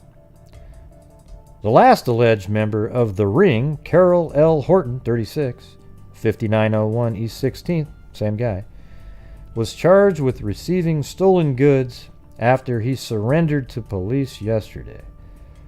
Well, then you go back to that one before, back in time here, and then you ask yourself, well, what in the hell is this thing now? This car that he found. I mean, it just feels like, I don't know, man. He's the one that finds the car of a murder victim, and then he's part of this car theft ring, right? Don't you think that's pretty weird? Could it be that maybe that car was an actual stolen vehicle that was part of that before? I don't know. So anyways, he was, he even looks like he surrendered. I mean, I could never find anything, the result of what happened here. But he was part of a car theft ring. And he's the one that finds a car that apparently was used in the murder of that other individual. So he said the gang concentrated on stripping speed equipment. And guess what? He was in the Indy 500. Speed equipment such as dual carburetors from the late model cars and peddling them to hot rod enthusiasts. 3 members of the gang were 17-year-old boys arrested on preliminary charges. Now here's the other people. I wonder if these names ever pop up at other times. What was that one guy's name from the last? Let's see. I want to check something out. Now I'm going to go back here. Oops.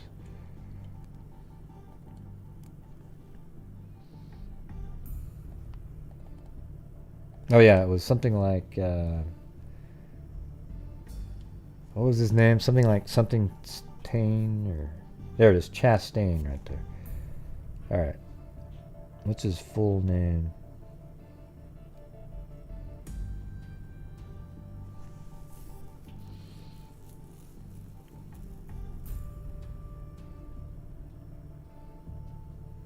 Okay, Floyd Michael Chastain. All right. I'm going to have to check this out.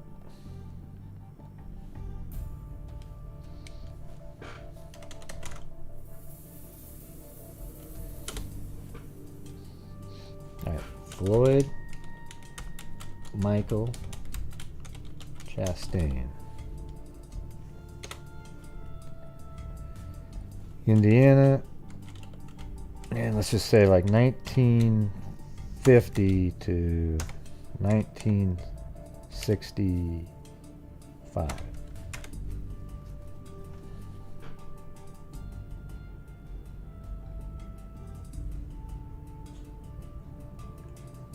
Let me get rid of the middle name.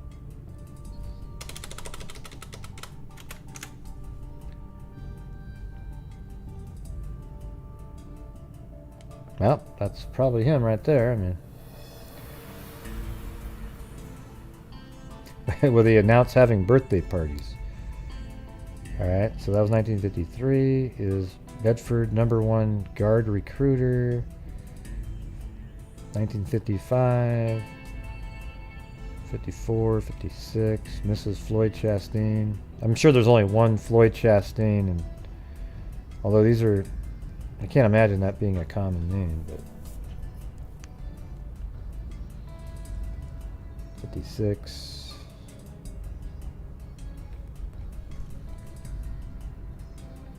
Let me see. 1960 to 1970.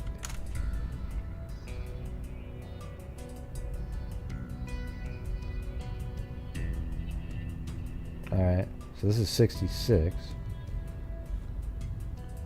The noon meal featured an anniversary cake baked by Margie Chastain. Floyd Chastain offered prayer.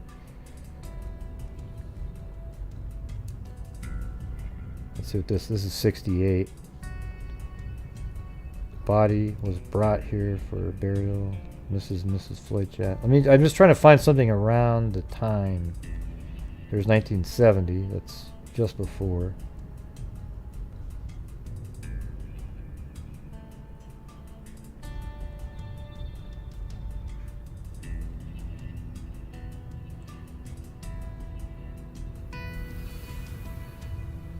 It'd be cool if there was some reference where they worked together at a, like maybe the Indianapolis 500, something like that.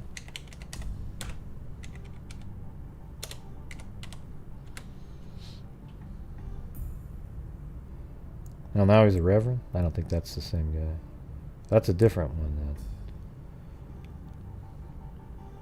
I was wondering why everything sounded so nice.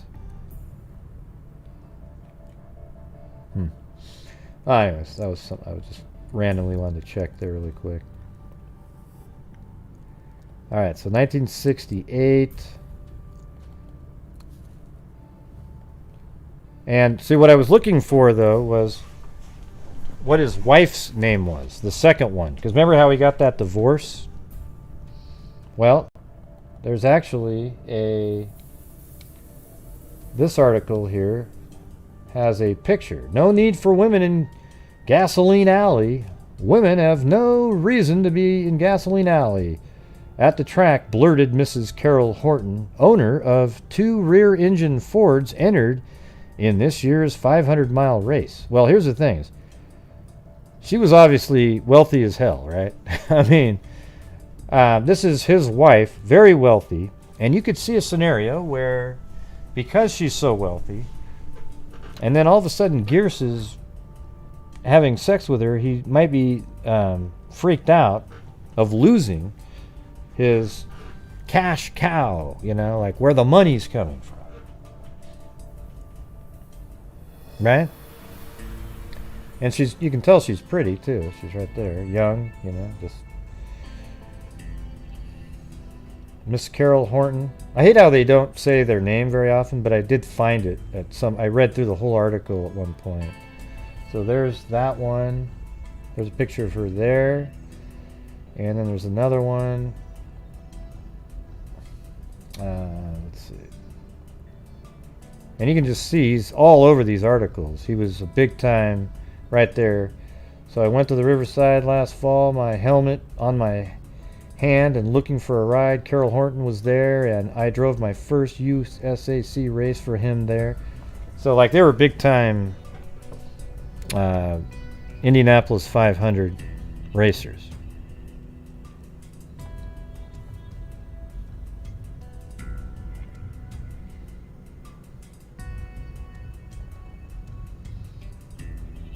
And here is another picture. This is both of them, actually, believe it or not. Owner of 2 race cars, chiefly concerned with crew morale. So in this picture right here, we have car owner Diane. Now I know her name. Diane Horton. Hey, thanks, Jennifer. Car owner Diane Horton carries out her responsibility of moral boosting by taking homemade cupcakes to her husband, Carol Horton, builder of cars number 11 and 75. So there you go, that's her again. This is 1967, about 4 years before the murders.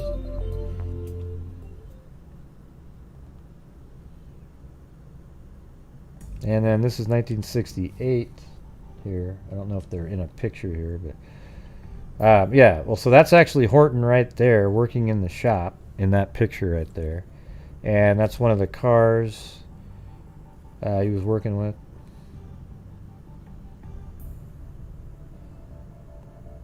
Race cars for famous classic. And so he designed race cars basically. And so that makes sense. Remember the earlier story about how he was part of the speed car, the car theft ring where they were getting parts to for fast cars? Well, he was part of that. So he was getting stolen stuff. And then you have the other case where, it's just, and you're involved with really shady people when you're doing that, right? So here he is, he's involved with this ring. He probably kept, he knew these people the whole time. There's probably a little shady stuff going on for years. And then he finds out that Gierse is sleeping with his wife, right?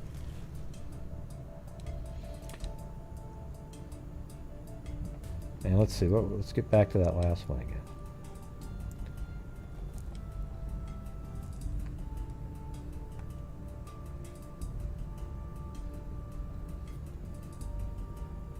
That's Diane. Okay, so now I'm going to open up that article that we were looking at a few minutes ago.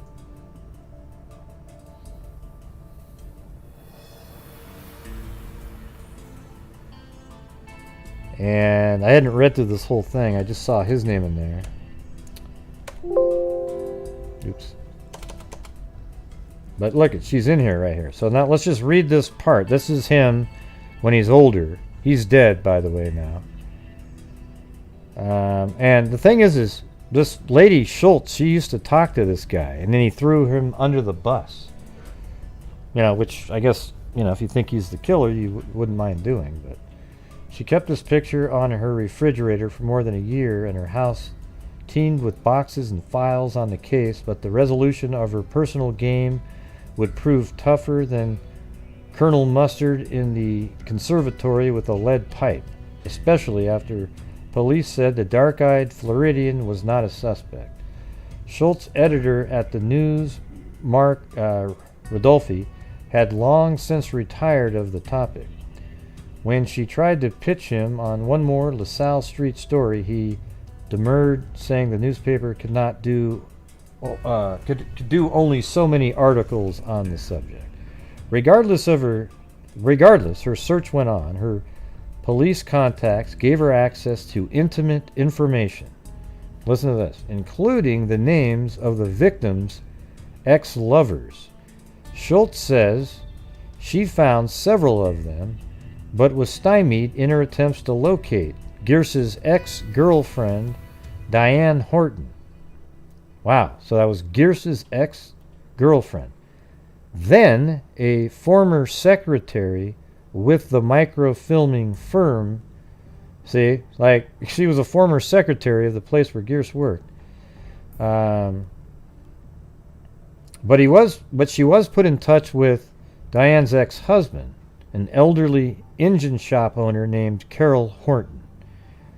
Schultz called him, and the conversations immediately turned to LaSalle Street. She felt an instant affinity with Horton, a man who reminded her of her late father. I have memories as a little girl of riding in the pickup and going around the auto parts stores. Horton won't comment on the case, so details of their phone conversations come entirely from Schultz.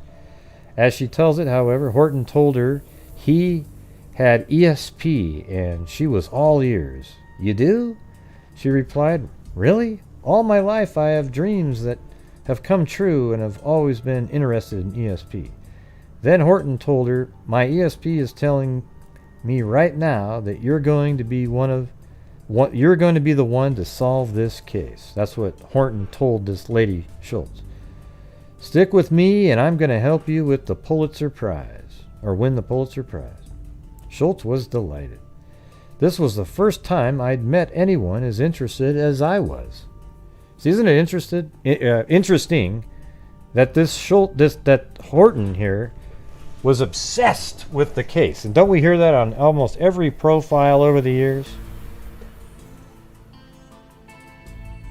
Where they always say they show a little too much interest in the case, right?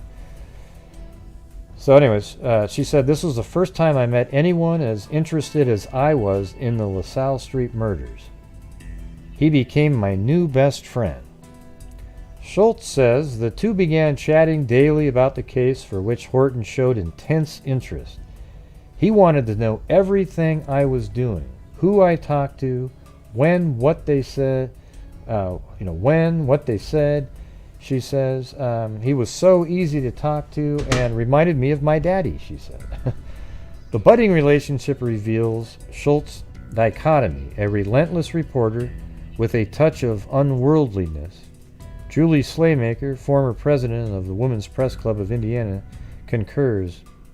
Acknowledging Schultz's dedication, she says, I would describe her as vulnerable and perhaps a little naive. Schultz's father pointed her to another possible source, Floyd Michael Chastain, a convicted murderer incarcerated in a Florida prison in the summer of 1992. She wrote him a letter, and on September 1st, 1992, listen to this, everybody. This is where it gets, I was kind of like, oh, wow. In the summer of 1992, she wrote him a letter, and on September 1st, 1992, Chastain called her collect, which I guess was in that article we just read anyway. "Ma'am, I've got your letter," he began. "This is very serious because I know who killed the men on LaSalle Street." Chastain then tried to convince Schultz to fly to Florida, but she insisted her editor wouldn't let her. Schultz says she pressed him to tell her the murderer's identity. "What does he do for a living? Does he work on cars like you?" she asked the former Mars Hills mechanic. "Yes, ma'am," Chastain replied. "Is it?" "It's not," she said, choking on the name. So Chastain said it for her. "It's Carol Horton." And suddenly, Horton's intense interest in the case seemed to make chilling sense. Chastain later told Schultz that he, Horton, and 3 other men, so that's 4 people, broke into the house early on December 1st. Chastain said he killed Hinson, and Horton killed Gierse. So he even says, Chastain said that he killed Hinson, and Horton killed Gierse. He wasn't sure who killed Barker. His characterization of Horton contrasted that of the 1996 Star story, which identified him as an Indianapolis 500 chief mechanic in the 60s who developed several revolutionary engine designs. Hey, thanks, Wally Gator. To a cup of Joe, tumbler glass, thumbs up. Thank you. Yeah, who developed several revolutionary engines. What it didn't mention was Horton's darker side, an arrest record that dated to 1953 according to court documents. Through the years, Horton incurred a range of mostly minor charges ranging from defrauding a hotel keeper to child molesting. I wonder if anybody actually found that article that I found, that he was part of that ring. Although several charges, including molesting, were dismissed, some raps stuck. From 1985 through 86, Horton served 19 months for 3 counts of theft conviction. See, so the guy isn't a good person, Schultz knew none of this at the time, but Chastain's allegations pushed her over the line between reporter and eyewitness. Within 2 weeks of her chat with Chastain, Schultz took her information to the authorities. "I was a reporter, yet still a citizen," she explains. "I surrendered information I thought was important to the case while trying not to compromise my work as a journalist. But the compromise was well underway. Her conversations with sources took decidedly unprofessional turn as terms such as 'I love you' escaped her lips and Chastain during their conversations." Oh, shit. Schultz says she felt only friendship for Chastain, but he seemingly had deeper affections for her, as evidenced by the correspondence he sent her, characterizing court records as love letters. "I'm sure he had fantasies," she says, "but I never led him on. I said, I love you, Christian." Even so, her behavior was hardly the conduct of Woodward and Bernstein. Anyway, she ended up being fired.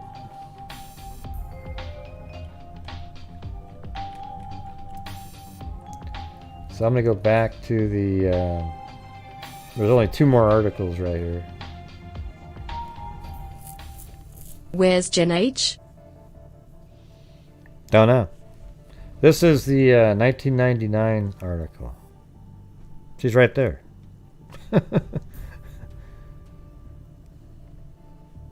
But thanks. Carol Horton, once fingered in the notorious LaSalle Street murders, died Friday.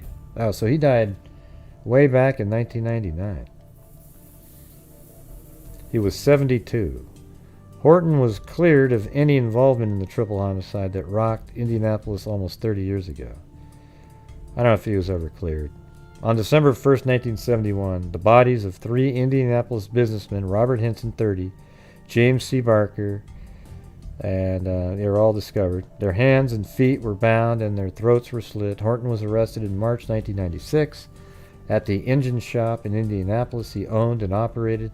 The charges later dropped, hinged on the word of a convicted murderer who once worked for Horton. Horton's accuser, Floyd Michael Chastain, later admitted he made the whole thing up. Yeah, well, he said that after he was in trouble for it. The murders remain unsolved. Horton was an auto mechanic. His shop was located on the city's south side. In the 1960s, he was the chief mechanic for race cars at the Indianapolis 500-mile race.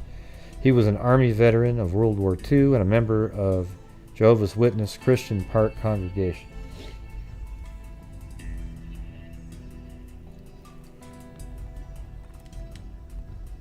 Wow, I'm surprised he wasn't excommunicated for all of his thievery. Okay, now this is a 2001 article. Mysterious letter might hold the key to one of the city's most famous unsolved mysteries. Thanks, Wally Gator. I guess it finally... Oh, you didn't know it.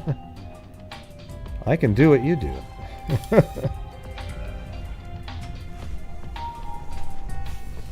BBB, I can do what you can do. Fist, nerd face, thumbs up. Yeah. Mysterious letter might hold the key to the city's most famous unsolved mysteries. The case of the LaSalle murders nearly 30 years ago triggered national attention, a botched investigation by a freelance writer, and finally criminal charges. Robert Hinson, James Barker, they were all killed on December 1st, 1971. The cases had plenty of weird twists. The charges, for instance, were dropped after a key witness claimed that the killings were done by Jimmy Hoffa on orders from Richard Nixon. The witness had been cultivated by a writer, so now that's what that guy said, that Chastain. He's the one that said Richard Nixon. But I think at that point he was trying to act like he was crazy. Because how would he have even have thought of that? I mean, how did Chastain know that Horton's wife was one of the people that Gierse was dating? How would he have known that? Right? So it was just coincidence that he said, oh, no, it's this guy, and it just happened to be that? I don't know. I think he changed his story later. Now police have a letter supposedly written by a man claiming to have committed the slayings. The letter says he did it for a former employer of the victims. Well, that makes sense too, right? Remember that, because he stole information from his previous work. That's the one where the life insurance policies were taken out. That actually Gierse was paying for, though.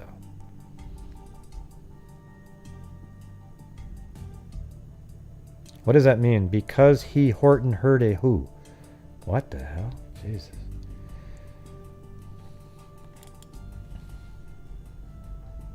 One of the worst sentences I've ever seen written. Makes all of mine seem like they're amazing. While they are investigating, police won't identify the supposed hitman, who is now dead, and left a letter for his wife to find. Oh boy. Jesus. So his wife actually left that letter for... That's like a deathbed confession. That adds a lot more weight to it, doesn't it?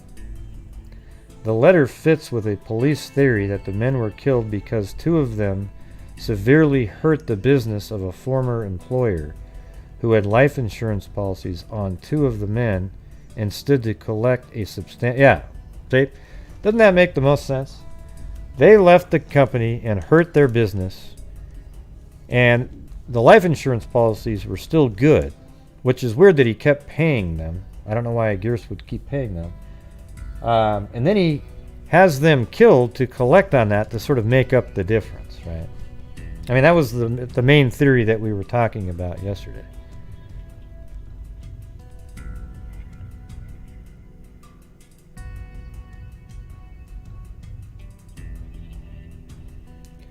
The letter fits with a police theory that the men were killed because two of them severely hurt the business of a former employer who had life insurance policies on two of the men and stood to collect a substantial sum.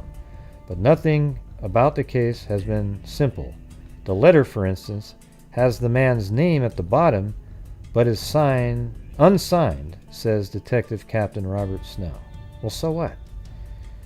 And he says the victim had many potential enemies because they frequently brawled in local bars and were in contests to see who could have sex with the most women. Detectives were still trying to authenticate the letter this week. Snow says he's not optimistic that the case will be closed, and Deputy Chief Tim Foley, in charge of investigations, noted the many twists and turns in the story over the years. There have been so many tangents, he said. It's likely to be one of those legend-type murders until the day somebody steps up and says, I did it. Well, you had that. That was the letter.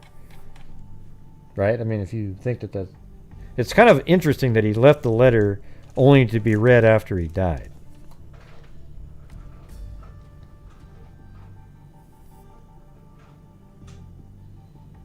And I know that in one of these other articles, let's see.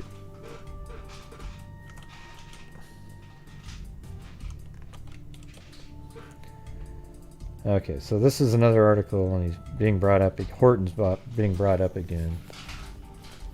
Diane Horton identified them as a friend of victim, supposed to be Gierse.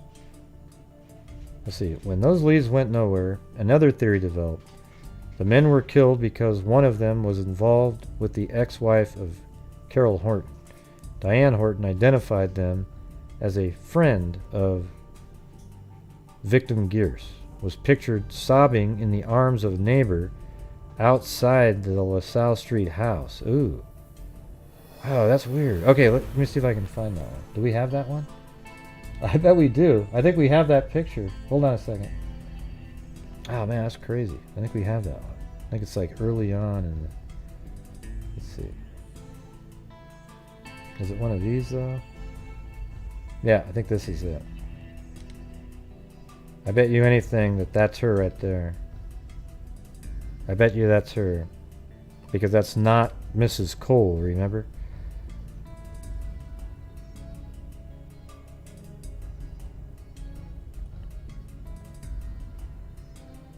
Because remember, Mrs. Cole was there and she has this leopard jacket on. Thanks, Billy Boy Blue.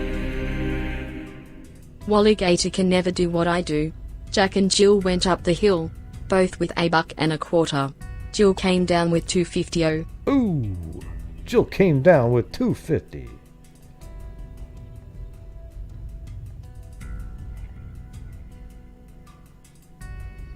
Trying to find that where that was. Is it this one?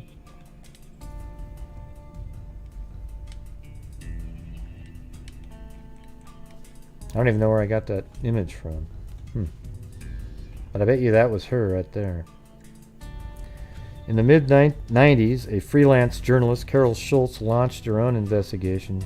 She befriended Carol Horton, but worked with police detective John W. Layton to make a case against Horton. In March 1996, Horton, then 70, was indicted and spent about a month in jail. Layton acknowledged in court that he instructed Schultz to tell Horton that his fingerprints, I think she was just trying to make him nervous about it, had been found at the murder scene, knowing that was not true. And Schultz testified that she had been investigating the murder since 1992, had negotiated a book and movie contract, and had been offered up to $1 million for the story. Wow.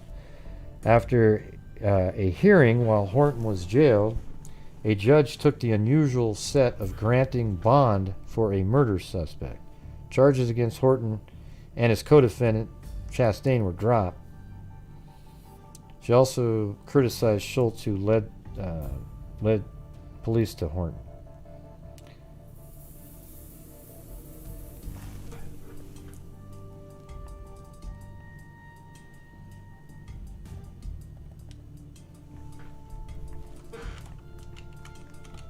That's the same article, I can tell.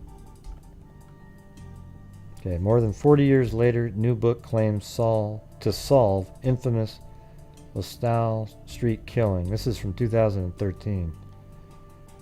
Over time, they eliminated one suspect and they would bring in 2 more.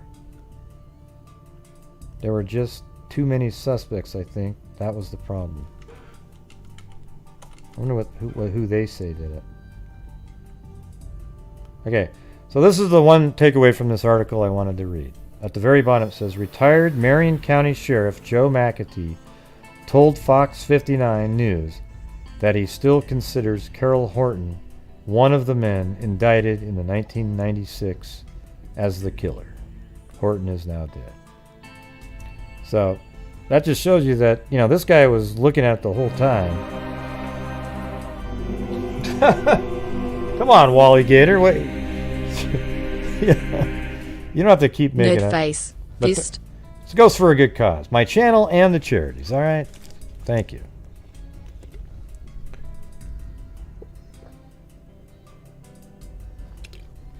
So I wonder who they think, what she thinks, whoever wrote this thinks is the killer. Let me just read this one and see what it says. All 3 were involved in private contests to bed as many women as possible. They actually had a scorecard at the house where they wrote down the names of who they slept with, and I think it ended up being 63 women. With that many jilted lovers and angry husbands or boyfriends around, detectives found themselves overwhelmed with potential suspects. These 3 guys were brawlers, said Snow, who oversaw Indiana Police Department's homicide detectives in the early 2000s. These guys like to go to lowbrow bars and fight. They love to go pick fights at bars. Original investigators also determined that Hinson and Gierse had stolen money, equipment, and accounts from their former boss, a businessman named Ted Euland. See, remember last night? This is the guy that we sort of focused in on because he was the last one to talk to both Hinson and Gierse. He talked to Hinson at 9 o'clock at night and Gierse at 9:30. And he's the one that benefited from the life insurance policies.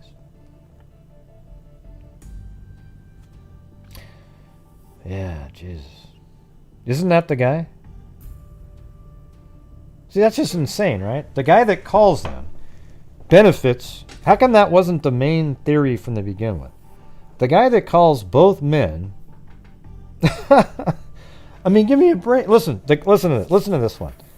The guy that calls both men the same night that they're murdered, shortly even after that, makes freaking $150,000 on life insurance policies on 2 of the men killed, and Barker was just there randomly. So I think Ted Euland here is, in my opinion, very likely. You know, the other guy was interesting too because the police chief thinks that. But how come this case right here isn't really just, hey, this is it? You know, the police should have been all over this thing. And maybe he was out of town. That's why he was calling on the phone. He wanted to make sure. And you know what? How much you want to bet? How much do you guys want to bet that the call that was made the next day, I think it was the next day, was from this guy? Wasn't it the next day when he said, if they come in, you know, don't even tell them I called or something? Wasn't that the next day? Who's the patsy? What are you talking about?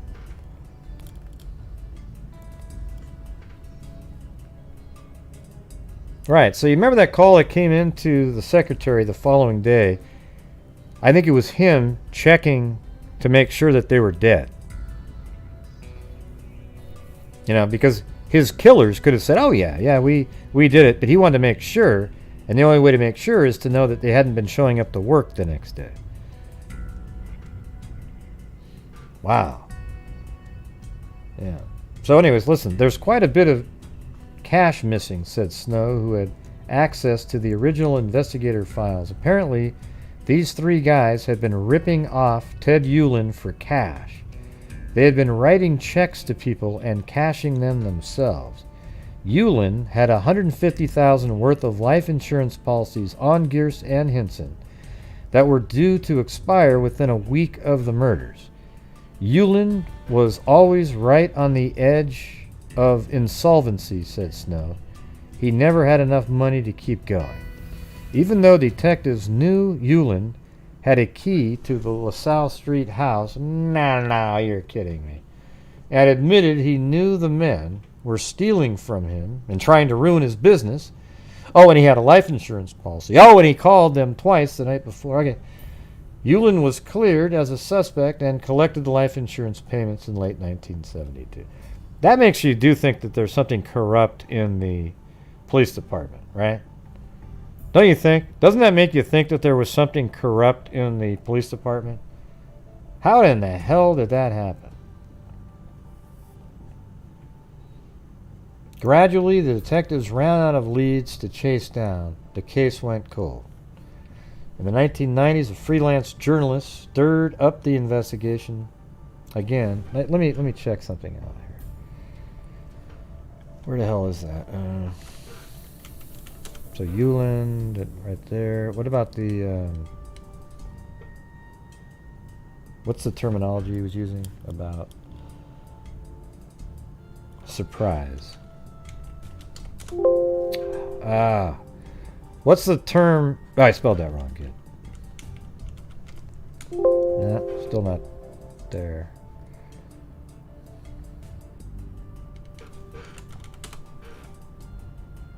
Okay, so remember, this is the night before, the night that they were murdered. There was dual phone lines, so they would ring at the office and the house at the same time. And one call was answered at 9 by Hinson, and then at 9:30, Gierse answered the call. So they were either at work or at home. Nobody knows the answer to that. And I wonder, here's the thing, is when Ulen talked to them, did he get an indication of where they were? Like, what if they were home? But then why, okay, but here's the thing, if Hinson was home at 9, why would, wait, let's see, Ulen records, it was answered by Hinson. But you remember he said call back later? So maybe Hinson was at the office when he answered it, but then perhaps Gierse was actually back home when he answered the phone, and Hinson wasn't there yet. A call came into the homicide branch. Caller said, "I'm the one who killed them." He went on to say that only Hinson was supposed to die. I don't think I have the note in there.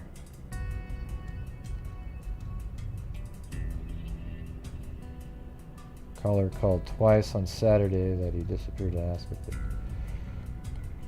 Let me try it up here just a second.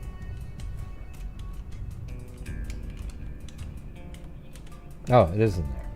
There we go. So a man she didn't know, this is Mrs. Cole, called the office on Wednesday morning. Yep, the day after the murder. The day the bodies were found, called when he...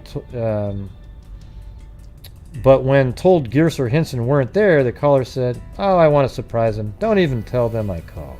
Meaning, don't even take a message.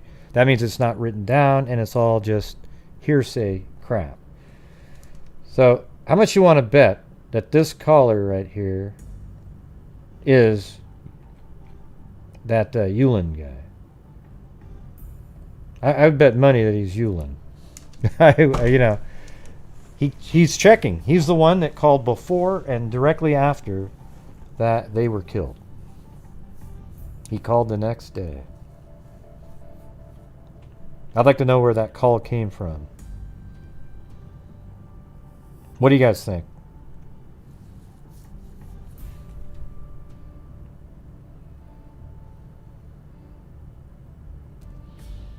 Gradually, the detectives ran out of leads to chase down. Now they're talking about the Horton. In 2000, while searching papers found in the father's safety deposit box, Harbison's daughter found a sealed letter that admitted his role in the murders. 1999, a man named Fred Harbison, an employee of Ted Uhl. Oh boy. Oh boy. Oh, look at this. That guy that letter that came in that we were just reading about. Holy shit. This one right here.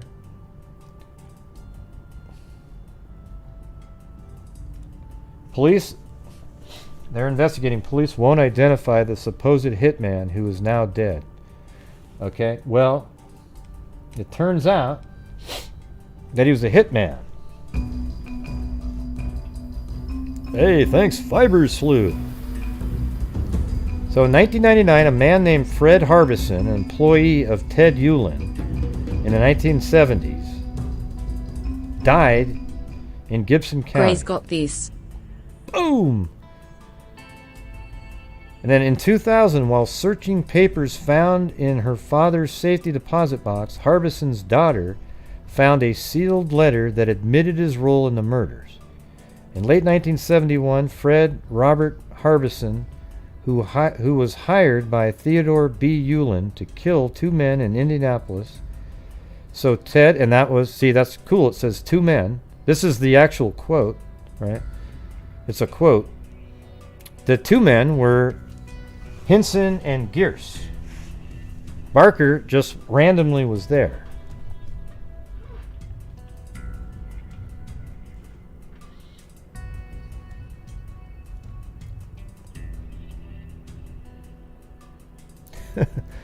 Wally Gator's awesome, man. In 1999, a man named Fred Harbison, an employee of Ted Uhlin's in the 1970s, died in Gibson County. He worked for Uhlin. Then the daughter found a letter written by him. In late 1971, Fred Robert Harbison was hired by Theodore B. Uhlin to kill two men in Indianapolis so Ted could collect the money on an insurance policy he took out on them. Read the letter, which was written in 1992 after Uhlin. Wally Gator a simp. How in the hell it wasn't the police just all over this shit? It makes absolute sense. Look at this. These two men I killed. This is actually the letter here. That's amazing that this author got this. These two men I killed in their beds by cutting their throats, and there was another guy who wasn't supposed to be there, but I had to kill. I wonder how he did it alone, though. But I had to kill him too because he showed up. The letter continues. See, a lot of the stuff you could get surmise from the newspaper, like we had been doing, right, over the years. You know, you could have read the same articles and came up with the same. Ted was supposed to pay me when he got the insurance money, but he kept putting me off because he said he had lost some money, but he said he would pay me as soon as he could. The paper said that a yellow Oldsmobile was seen, oh wow, remember that, at the day before with one person, where I killed them, but it was really my yellow Plymouth Roadrunner. I buried my boots because the tracks they found, and because I knew them could match up the prints on the boots. Huh. Man, I mean, if I saw this letter, I'd be all over it. But see, that was in the paper too, right? We knew that there was a footprint boot. The yellow car, though, is interesting. Because remember, there was a car there the day before, I think. Like it was scouting or something.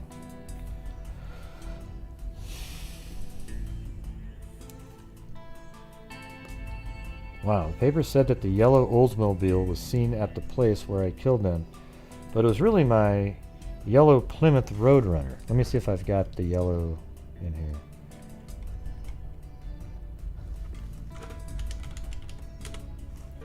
Yeah, right there.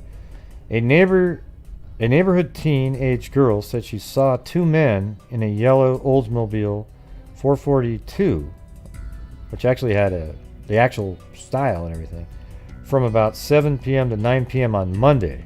That's the day before. They were killed on Tuesday, found on Wednesday. That's why it's cool to do the notes, so you can just type something in and get right to it.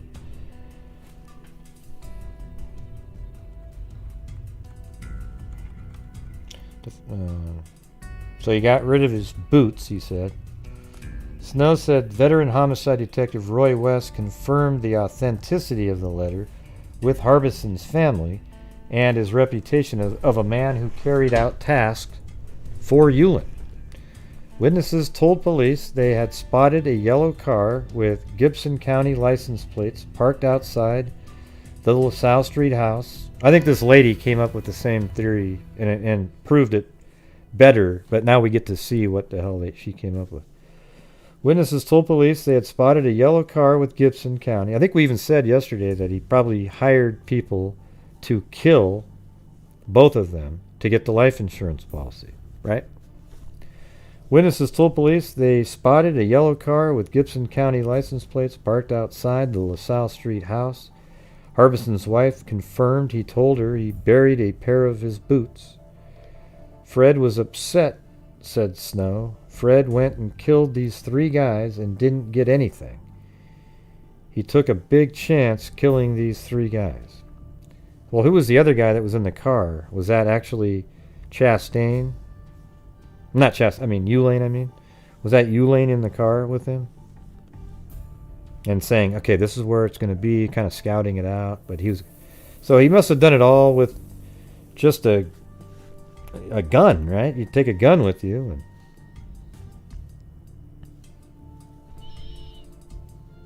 And that makes it... And so who are these people that were at the truck stop and so forth? Why were they so freaked out? I think I don't know. Do you guys still think it was just one person? Or maybe he's just not saying... He's going to admit his involvement, but not name anybody that would help him. I would think. I don't think he would rat out people that help, because it might put his wife in danger or something. Fred was upset, said Snow. Fred went and killed these three guys. It's not exactly the kind of legacy you want to leave your family. West is currently an investigator for Marion County grand jury and told Fox 59 News that Snow's account of his investigation and findings is accurate. A top prosecutor sent West an email in 2003 acknowledging that he agreed with West's conclusion and that he considered the case exceptionally closed, though it could never be tried as Ulen and Harbison were both dead. Well, they should do a coroner's inquest, and just base it on, I guess there's actually they lost 3/4 of the crime scene, forensic information. So still considered the case open. They still think it's open. So, hey, boom! That was a good way to finish this one, right? That's it. That was a surprise for me, too. It was cool. And we got to actually see the freaking letter. I don't think I can do a Nefarious video of this one. It's too much. Too much. So what's cool is one of the theories that we came up with turns out to be probably the most likely one. I thought maybe it was going to be the husband. Definitely could have been. And that one officer still believes that, believe it or not.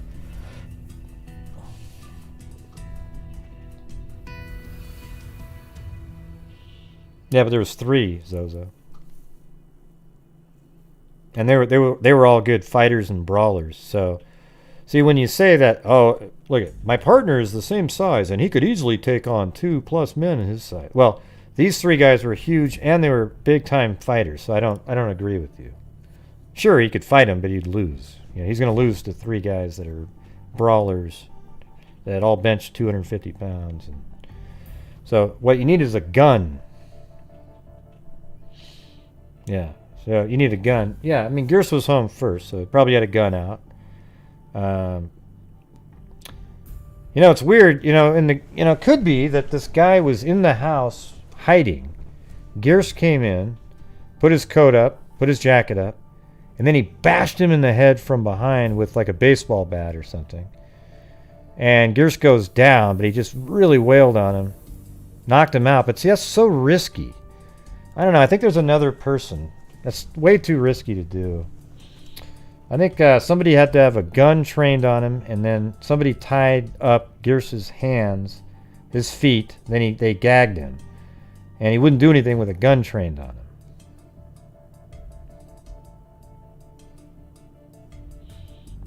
Yeah. Yeah, I don't know what his size is. It doesn't say. But yeah, I mean, these guys are all over 250 and fought all the time, so they were good fighters. And that's why Hinson got out of his binding, but they obviously hit him again or something and then killed him. Well, he wouldn't need to have locksmith skills, Gene Fish, because Euland had a key to the house for some weird reason. Why would Euland have a key to their house? Yeah, I just said that. Yeah.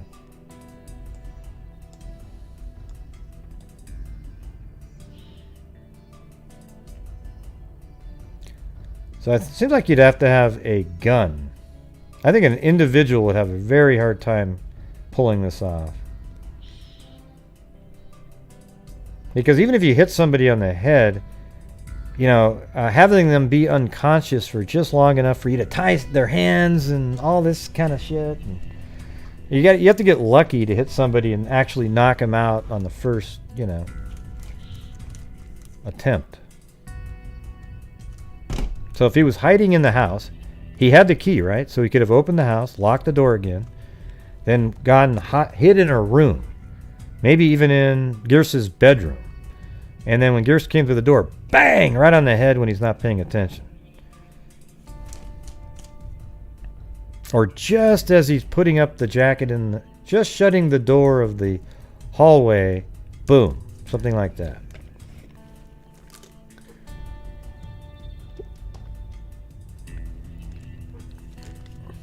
Right, that's right.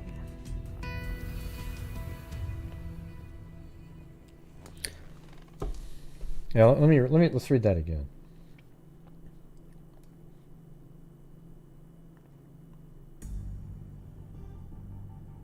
This one.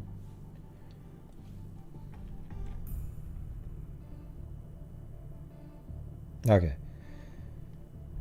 These two men I killed in their beds.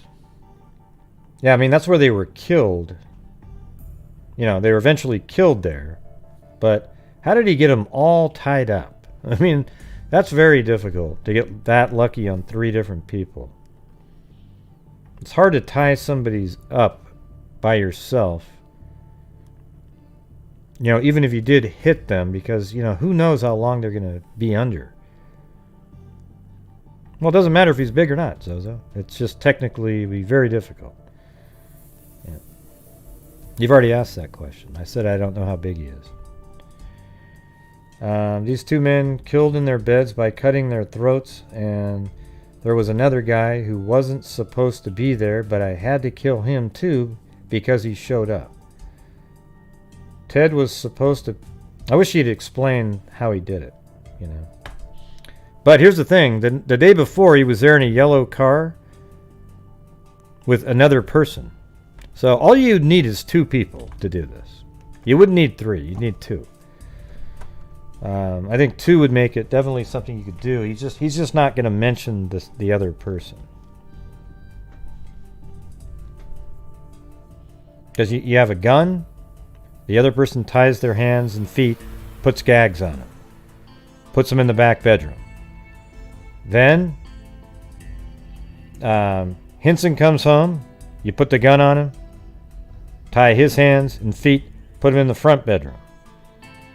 Then while they're, you know, getting ready to do what they're doing, what's weird is why didn't they just kill him immediately, though? I mean, So again, that's something we talked about. Why would a hitman spend all this time tying him up, beating him? Maybe that was part of the deal.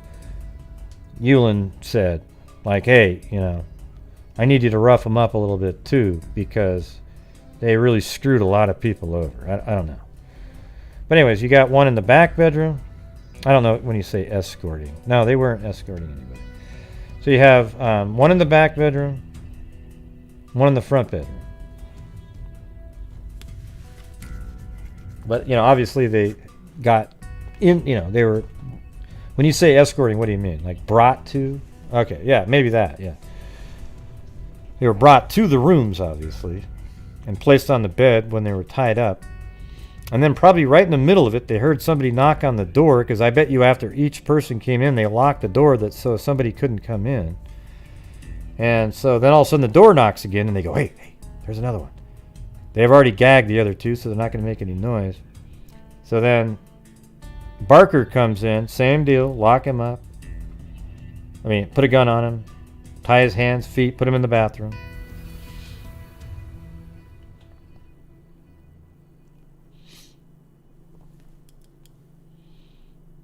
Well, yeah, it's revenge, yeah. And we've already gone through it. Did you miss the part of the show there? He explained the whole thing. It says right here.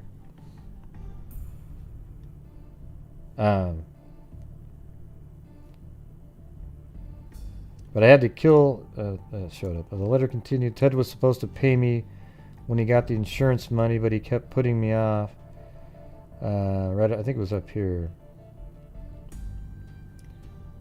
Yeah, he had me to kill the two men in Indianapolis so Ted could collect the money on insurance policy. And then above, we found out that right up here, there was quite a bit of cash missing, said Snow, who had access to original investigator files. Apparently, these three guys had been ripping off Ted Yulin for cash.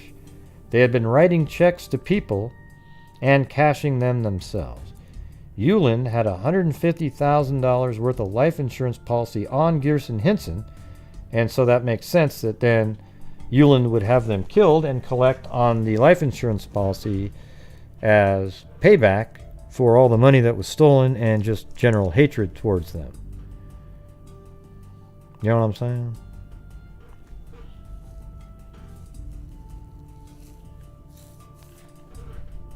Well, they could, Susanna, but they didn't.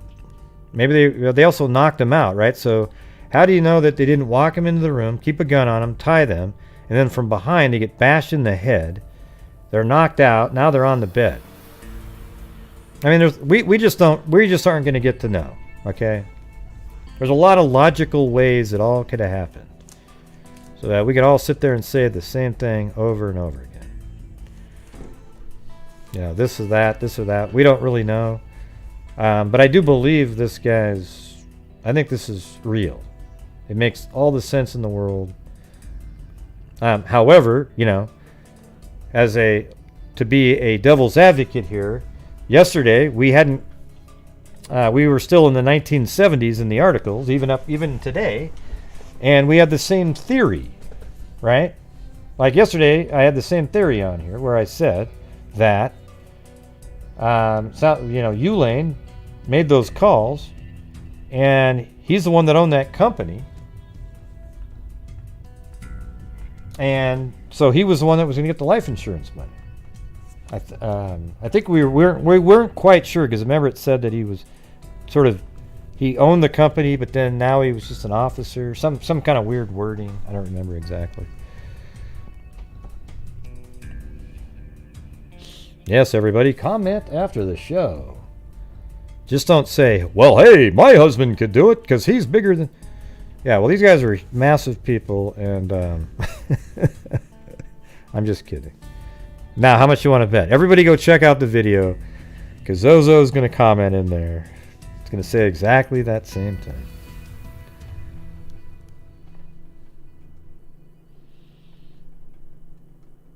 Yeah, well, we weren't going to know now, Susanna. You know, maybe he changed his voice slightly. You know, could have put something over. I mean, who the hell knows? But I would bet money that whoever called the next day Well, I won't even say whoever called. I guarantee that the person who called the next day was Euland, because he checked just before. He probably was checking to see where they were, when they're going to be home, and then maybe the hitman was still at home, and then boom, they get over there. I don't really know the timing of how that worked, but he talked to Hinson at 9 o'clock. The phone rings both at the work and house at the same time. And he talked to, I guess the guy asked for Gierse, and he said, well, just call back a little bit later. Euland asked for Gierse when he was talking to Hinson. So, and the thing is, Gierse is important because it's his home. So he wanted to talk to Gierse too, so he called back later, and then Gierse answered at 9:30. So it could have been Hinson was still there at the office with him and said, that's probably the guy, that's probably Euland, he wanted to talk to you. Okay, and then he answers the phone, and in the call they just said, hey, we're just about ready to get off work now. So at that moment now, Euland knows that they're going to be heading home, and he knows that they're going to be killed by his hitman that night. Then the next day, he's checking in to see if they ever showed up to work at an hour where they probably should be at work, and now he knows that they are dead. He probably got word that they were killed, but he wanted proof, and that was the proof.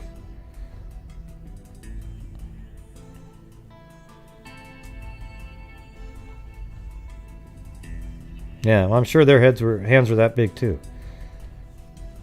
Yeah, these guys are all over 6'3", 250. They're massive people. Can bench press 250 pounds. That's a big number.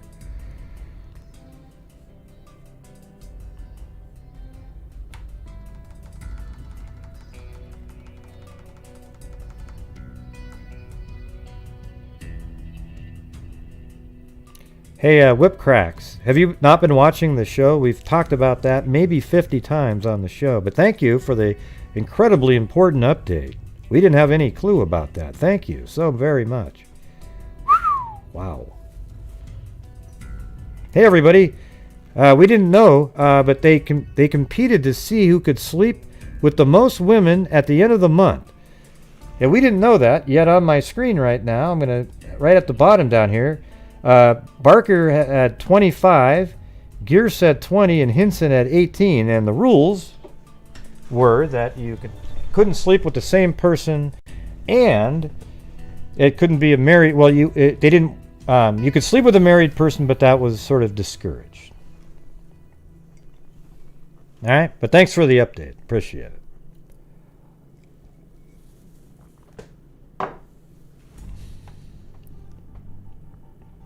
Now, the sex wasn't a red herring at all. That was actually a big, an actual part of the story.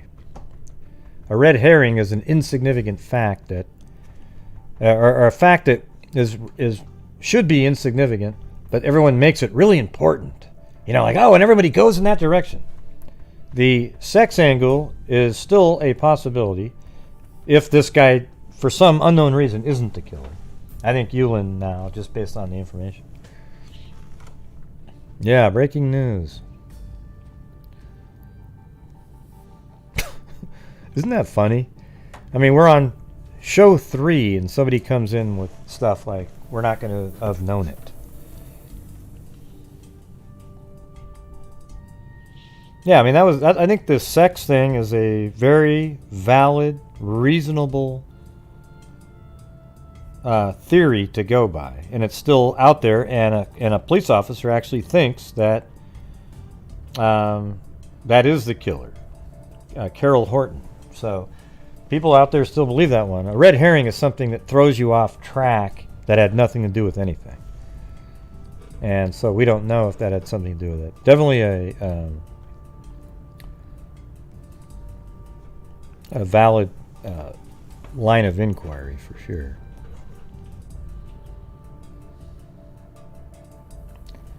No way, Billy Boy Blue. maybe down the road. Who the hell knows, right? But you notice nobody ever blocks you. Some of your comments get removed, but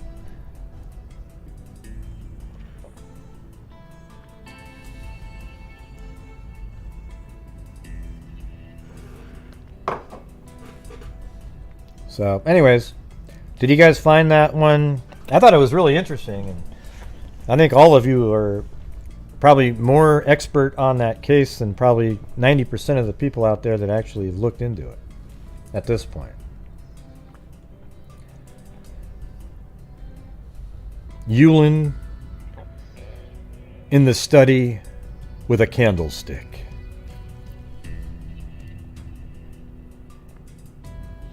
Look at all that, everybody. Look at those files. We went through every one of these. Now, what's interesting is, remember the Horton case, and he killed Harry Westerfield? Or he didn't kill him, but he found the car. Well, then you go to Harry Westerfield, and shit, that one isn't solved. Look at this one. I'm actually going to have to do this one another show. It's 1958. But just to look at this, a hold-up man wearing a rubber false face, like a really scary, freaky mask, shot to death 44-year-old West Side ice cream store owner, whose car Horton found. You know, the guy that shot him. I mean, you know, last night, and then fled in a 1951 Buick. That's the car that Horton found. The killer was accompanied by a woman, also masked. So there was a man and a woman, both in those scary-ass rubber masks. So, anyways, we'll take a look at that one. It's unsolved. I just found it interesting that Horton was the one that found the car, and then he's involved in a hot rod car theft ring.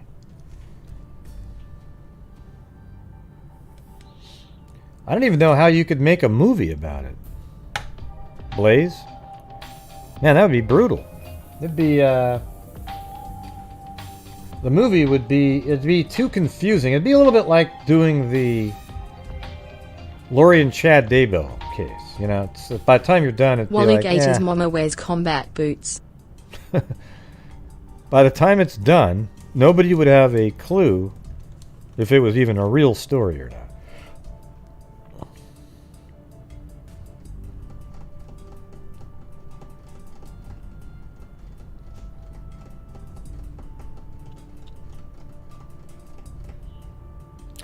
They said that they did, well, they opened it up again, but some police there consider it closed. But it's still open because it's not technically been solved. I don't think they're spending 1 second looking into it, though. It'd be interesting, though, if they could get a hold of Yulin's family and see if he had any kind of anything written down anywhere. Not that he'd be that stupid, but...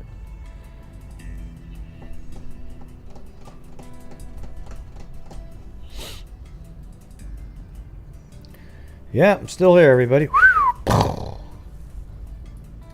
Hey, Blue, come here, buddy. Come here. You guys haven't seen Blue in a while. There he is. What's that sound, Blue? What's that sound? You can't tell, but he's wiggling his tail.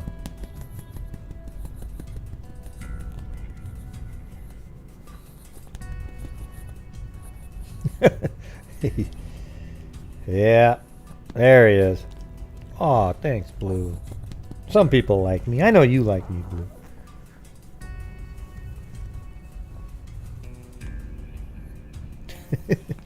Come on, Blue's the best, man. Are you yawning, Blue? See, this is what Blue did when we first met him. Jumps on my lap and then he sort of leaned into me like that. Like he was okay. You sleepy, Blue? You sleepy?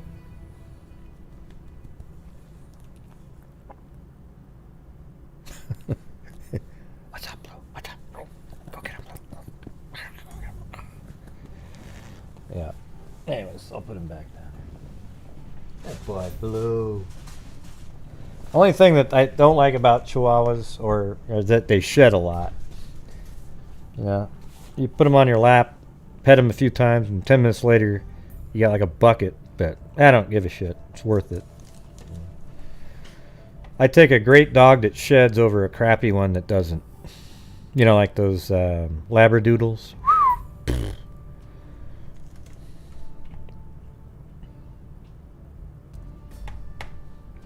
Yeah. Let me know the next time a cat pulls somebody out of a fire. Okay.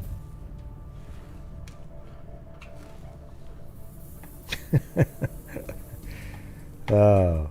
Hey, listen. I know some of you love cats. I'm just teasing.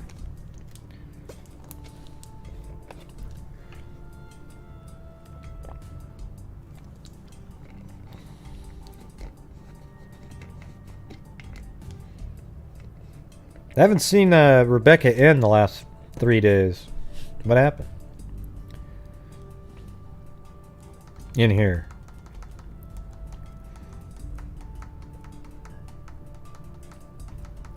You love cats, Cindy? Yeah. Some people do.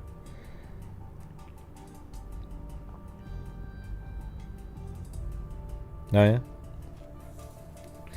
I've met a couple cats that are like dogs.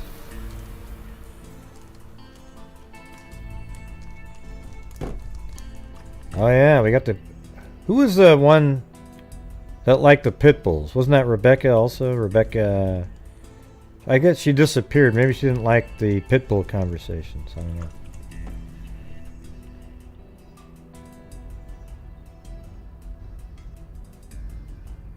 Oh, she wasn't feeling good? How do you know? Was she in here for a bit at the beginning?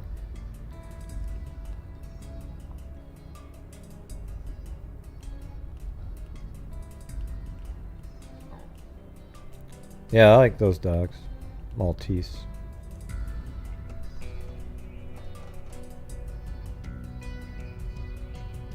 Yeah, they think they're really... Like, Chihuahuas think they're like the king shit, right? But it's like, you realize how little you are, right? I mean, if the person you're barking at pretended to treat you like you're a football and they're a field goal kicker, you would probably fly about as far as a field goal would, you know?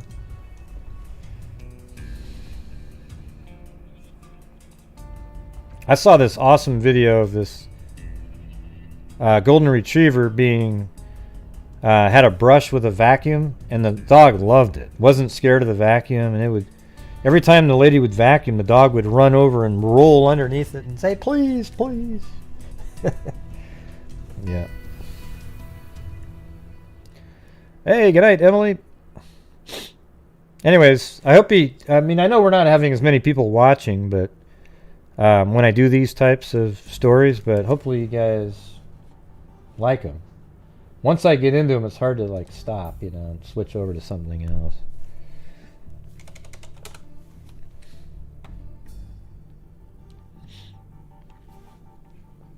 Oh, encore. No way. But make sure you guys comment after the show. Last night I only had like, I think there was only, maybe it got up to 30, but I need to get more.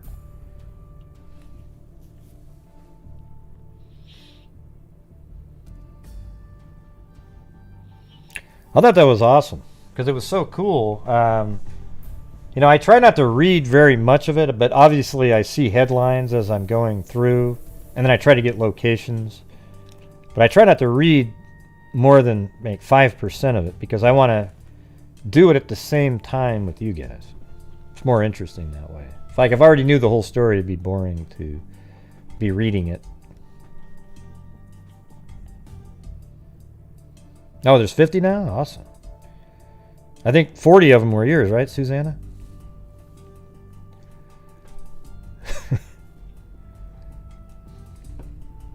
Yeah, that's what I was saying. Like Zozo's over there. But it's okay. You guys should have those, you know, converse back and forth. And every time you go there, it's another view. It's all kinds of good things, you know?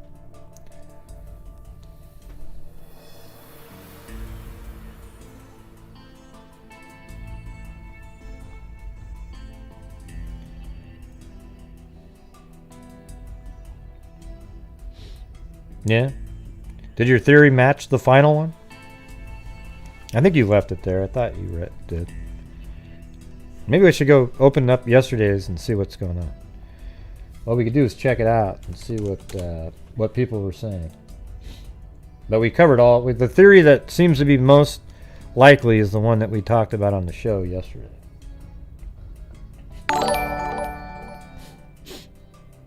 Thanks, Og Bosgal. Yeah, you moved up to Oogla Boogla Freaks. Awesome. Yep.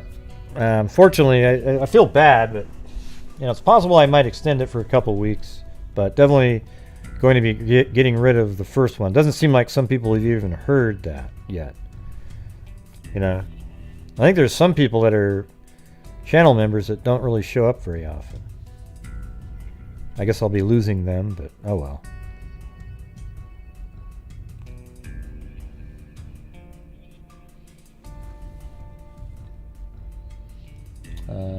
Where was the one from? I made playlists for both of the series that we just did.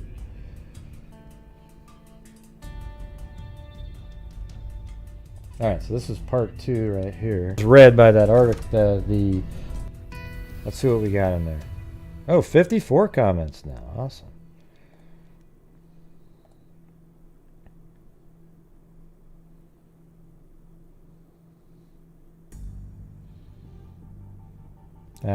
She said no way. I said yes. She asked why. I said I'm just looking at Susanna. Man, you got so detailed in your description with your friend.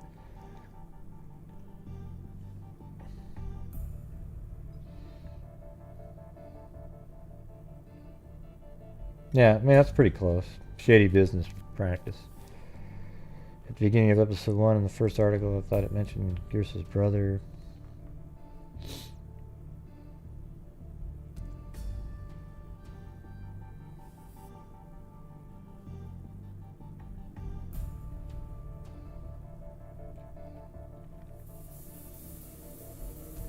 Yeah, the contract, that's pretty close. Threatened her. I don't think that part's right, though. Threatened her. Oh. And see, doesn't that make more sense now, too? Remember how Mrs. Cole was called a couple times trying to scare her? And I think it was because they know that she knows about these phone calls. That phone call that was made. And so they were trying to freak her out. Keep her to shut the hell up, And she might have even known a little extra stuff. I'm trying to find... Did you put your theory on this one? Shelley Wagner? I don't see it. Well, let me just type it in. Oh, there it is. I think they were killed because of the successful new business, stolen equipment, the odd amount of money left in their pockets. Like, haha, you thought you had money, now let the world see. And the people who started B&B all knew each other and had worked together. Never underestimate the value of a decent office manager. I know non-compete. Yeah, exactly. So it's kind of, I think you're right, because they all left the other place. I mean, some of this is right. I know non-compete contracts, pre-employment are superior, important in the business world to prevent employees from taking customers' lists, corporate trade secrets. Sounds like they're even stealing money, too. I also feel their extracurricular activities just further supported the trio's competitive personalities and lifestyles, but were not the cause of the murders. The Chicago Mafia vibe is strong.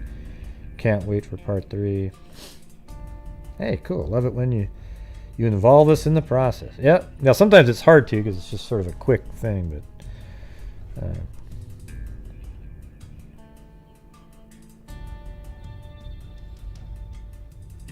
They have proof of 2 phone calls and not just the guy's statement. It sounded like if they worked later than 7 through 8 and they had supper at the office and someone else could have answered the phone. Yeah. What if Yulin was in on it and knew the killers. Well, yeah. Yeah, well, I think it was Yulin that made the phone calls. Well, if you believe Yulin, he would know who he was talking to. So he was talking to Gierse and Hinson. And then Michelle Black says, what if Yulin was in on it and knew the killer? Yeah, well, I think that's what the whole phone calls were for. And then he could have been part of the conspiracy. Yeah, well, there you go. See? The freaks! So good job, Rochelle Black, Susanna, Shelley Wagner. All of you, really. I mean, every one of you have come up with cool theories on this one. This one was kind of neat because it was kind of like a... it was actually really similar to Krutz, right? In terms of being a long story and a lot of different angles. This one had way more angles, though.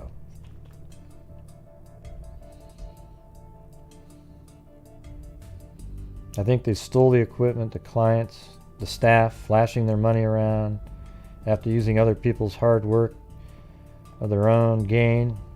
It pissed the wrong people right off. Yep, pissed Yulin off and put a target on their backs. I also think the secretary and the other dude were enforcers for the other company and that I'm going to solve this crime. I have an hour left to watch. I said, yeah. We came up with those theories on the show.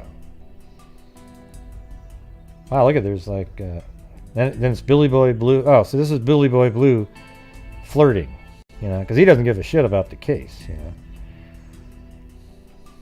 Yeah. Yeah.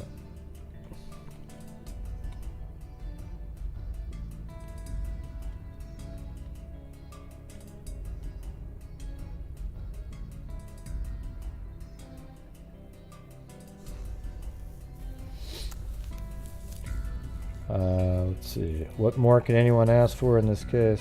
There's nothing better than this case. Well, I don't know if you're being facetious or not, but it was an interesting one. It was definitely a whodunit. I mean, it was like totally a valid theory that one of the husbands of one of the wives they conquested, whatever the hell you want to call it, did it. Totally plausible. And that person might have had some shady friends, right? Absolutely plausible. It's also very plausible that it was some sort of money laundering mafia related thing. I'll be Chewbacca if you want me to. I only think Grey is a lizard person, sent here to dominate our docile human species. I think so. I think you're right. But you know, it's always been one of the things that we've talked about since the very beginning even. I think even on episode 1 where you're going, ooh, wow, so they left that business high and dry. Then they end up with these sort of high-end clients, but I guess apparently they weren't that big of contracts. Then you see that they, you know, and then when the life insurance policies came out, that was a pretty crazy red flag. Especially, it wasn't at first because Susanna was telling us that that's pretty common to take life insurance policies out on your biggest performers because there's such a huge loss if something happens to them. However, it turns out that Gierse was paying for his own life insurance policy, and that was weird because why was he doing that? Why was he doing that? Can anybody answer that still? That's a weird question. Why was Gierse still paying for this life insurance policy 2 months after he leaves and starts his own business? Why is he paying on a life insurance policy with his own money? That doesn't make any sense.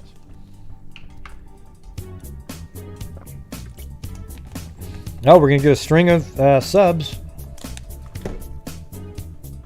There we go. Oh, yeah.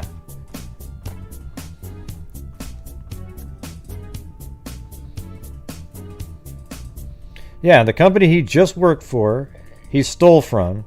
He also left their company, probably took all their contact information, especially having the secretary, as I was saying yesterday.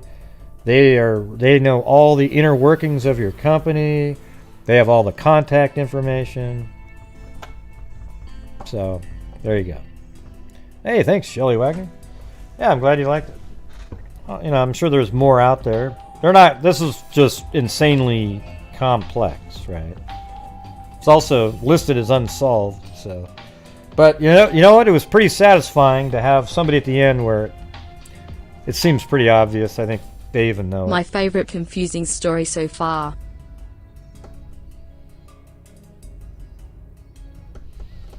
Oh, it could have been. Well, we don't know what kind of life insurance, you know, but he paid on it. So it could have been that he paid up on the life insurance policy while he was working at the other company using funds, and after they left, the owner's sitting there just going, we got screwed. But you know what? I've got a 150, oh, was it mentioned? I don't remember that. I can get $150,000 if I take out those two bastards that left my company. How dare they leave me like that? They've also stolen money from me. I mean, not only did they leave my company, right? So boom. But they cashed it though. So if it must have expired at the end of the month. I think I remember that sentence, that it expired in December. But he got the money. So, and so he got that. I bet you that guy was the killer.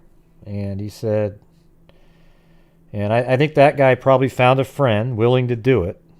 And then he was probably out money because he had to give that friend something. Maybe he told the friend, you don't have to do any of the killing, but you got to hold the gun. So the friend got like 500 and he was expecting maybe a couple grand. But he never got the money. Man, Euland's an idiot. Because at any time, that guy could have paid him back by coming forward because he... Well, why would he do that, though? Hey, everybody, I killed him, but I'm just so mad at this guy. No, he'd rather live out his life. But, you know, the hitman was left in a really crappy position because he didn't get paid, but he can't go to the police or anything. All he could do was go over and try to steal from Euland again. Yeah, but I know it said he was always broke, but why was he always broke? He got $150,000. Why would he be broke after the $150,000 came in? He's just an idiot.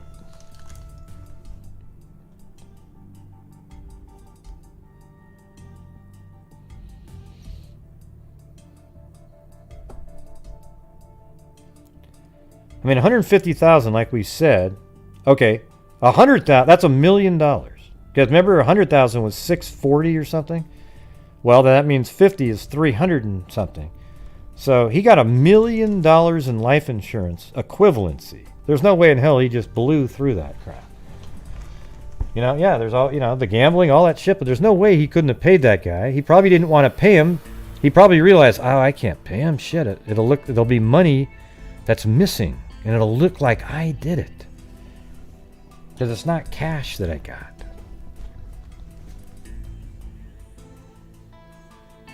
Couldn't he have just paid the guy like he was a worker? Some crazy number? Like, I wonder what the fee was. Yeah, except even though he should have paid his hitman, he didn't, and he didn't get killed because of that. I guess he worked for him anyways, though. So maybe he kept him employed, just didn't give him the big chunk for the...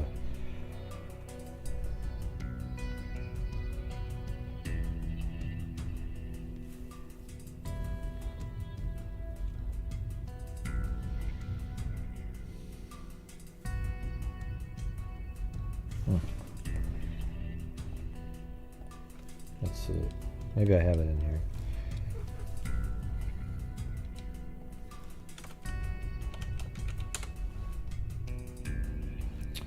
Life insurance beneficiary records corporation expired in December 1971.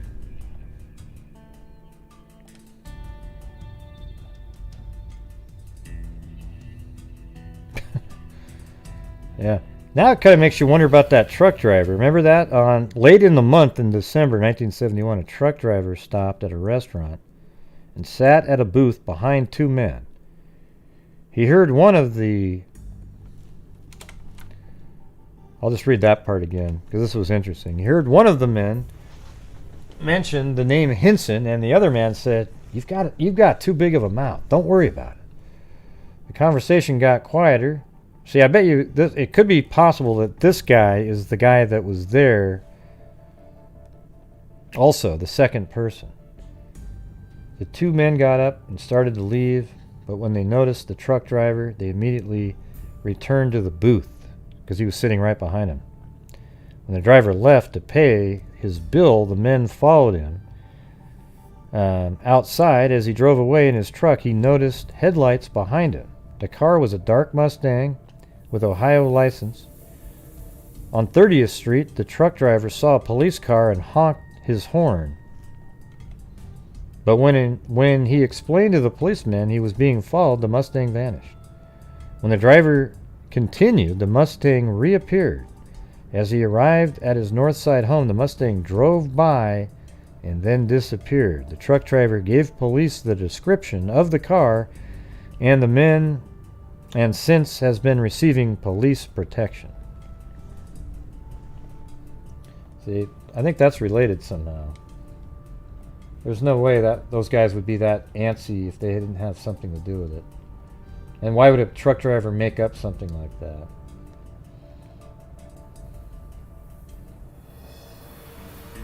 That one seems very plausible to me.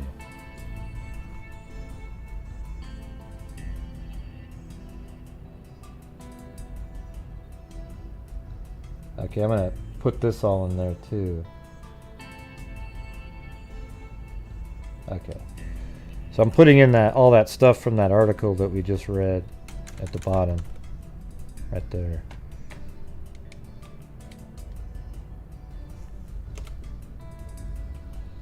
And anyways, I'm about ready to be done, so I'm just messing around here, trying to shore some stuff up in case we ever take a look at this again.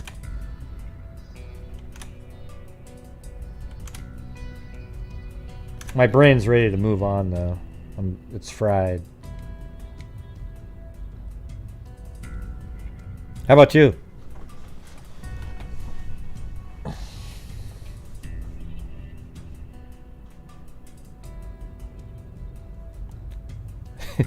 Well, yeah, I've been on here for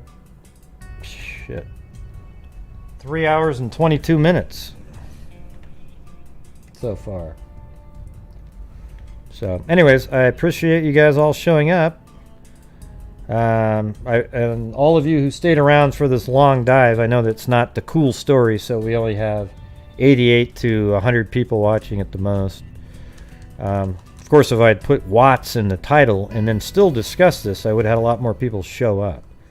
Maybe I'll try putting Anadarko oil in next time.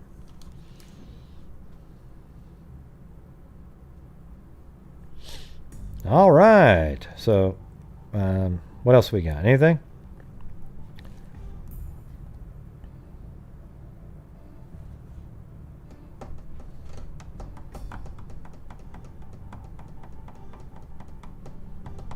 Thanks, Brittany. And appreciate all the support. We're going to be right now we have 1,000. Let me see what we're doing, how I have this set up though. Okay. So last year we did 22,000. I kind of need to have the other numbers back in there again though. Like what did we do in 2020? But anyways, we have 1,000 right now for the DNA Dope project, or not the DNA fund for this next year for, having Colleen Fitzpatrick's company pay for some of the investigation into, various unknown bodies or crime.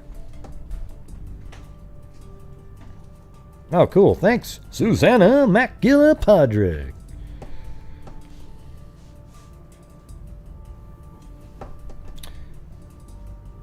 Yeah. Hey, thanks, Jen.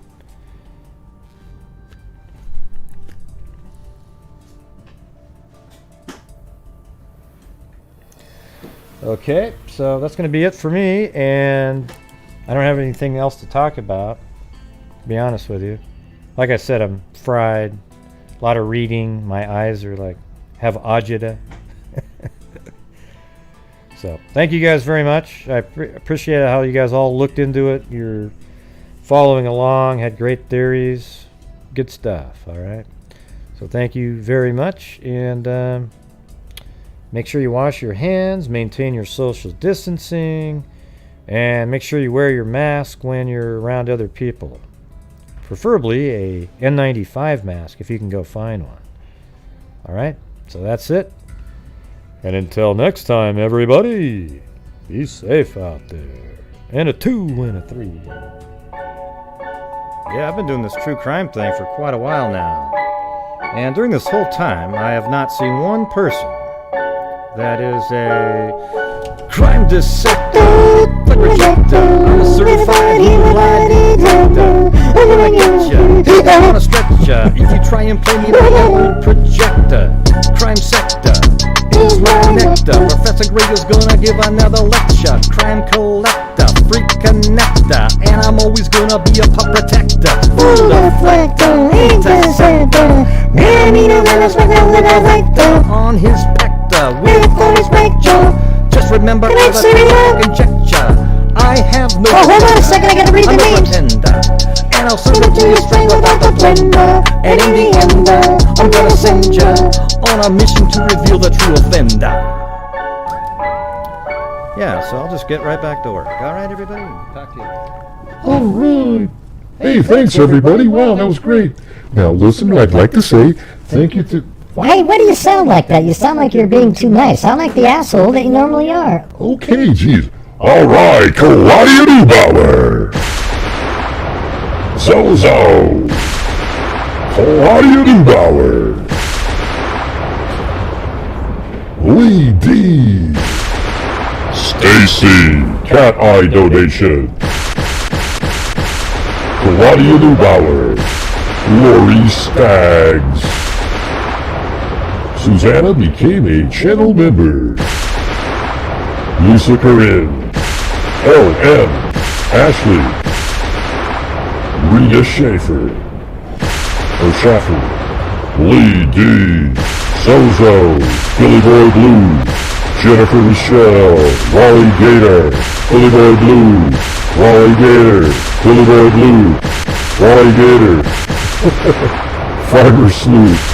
Billy Boy Blue. Billy Boy Blue. Og Bosgal became a member. Billy Boy Blue. Shelley Wagner. And Brittany.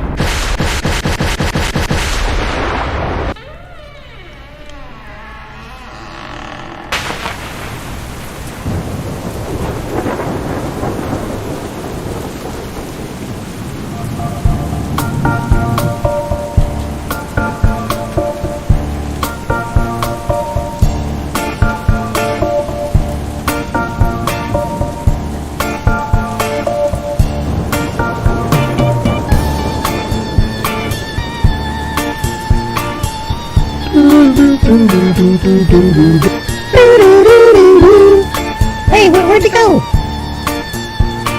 Well, you took my voice. When I'm in the mood, I sprinkle troll on the food, but I don't eat it. I chew it up and spit it out and repeat it. It's not a treat. The troll is beat. Just one of the ways that I defeat it. Staying in my groove. When there's a troll on the move, just takes a second to remove. Cause every time I conclude, the troll is gonna lose. Nice try, lizard eye. I see you creeping on the sly. Why you think you so fly when you're such a whiny cry? Battle me, you're gonna fry. Gonna send you out to modify. Time to say goodbye.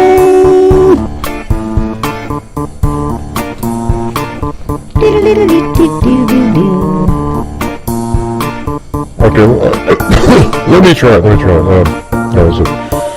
I'm in the mood, right? I sprinkle troll on the food, I don't eat it. I chew it up and then the guy spit it out, right? Oh my god, that's so bad. Jesus.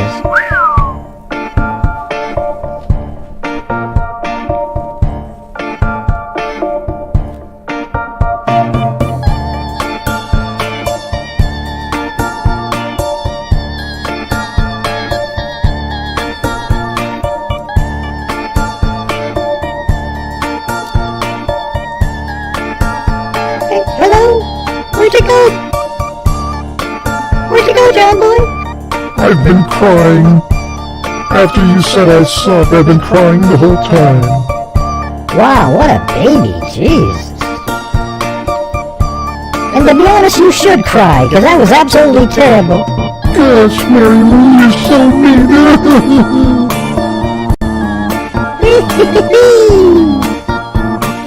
Yeah, she's being mean. Look how mean she is.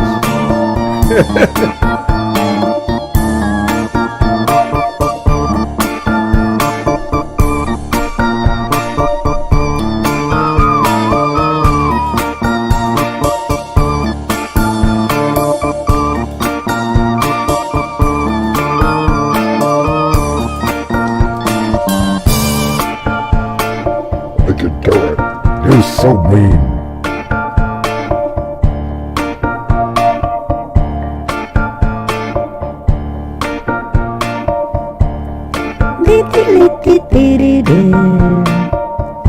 Alright, hey, good night, John boy.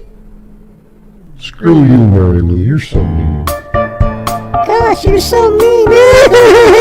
I got you. Well, my cry was fake, yours wasn't. No, mine was fake too.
Nice try, lizard eye. I see you creeping on the sly. Why you think you're so fly?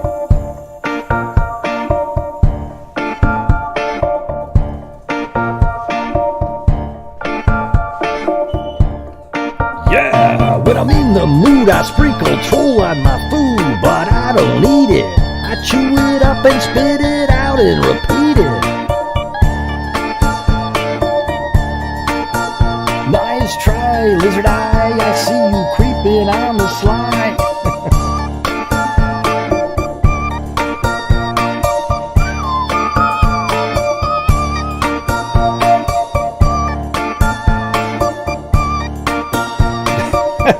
Come on, no way, 1xe, no way.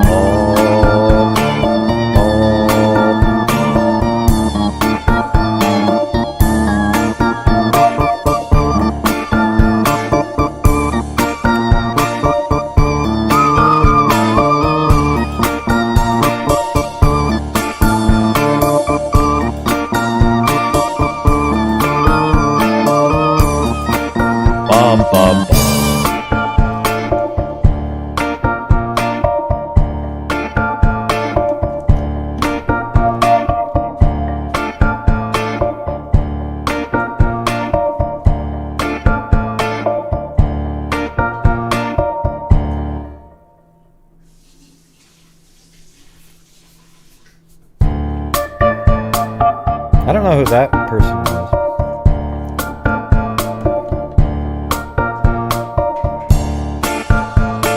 Alright, everybody. I think that's going to be about it. Alright? See you guys later. Be safe out there.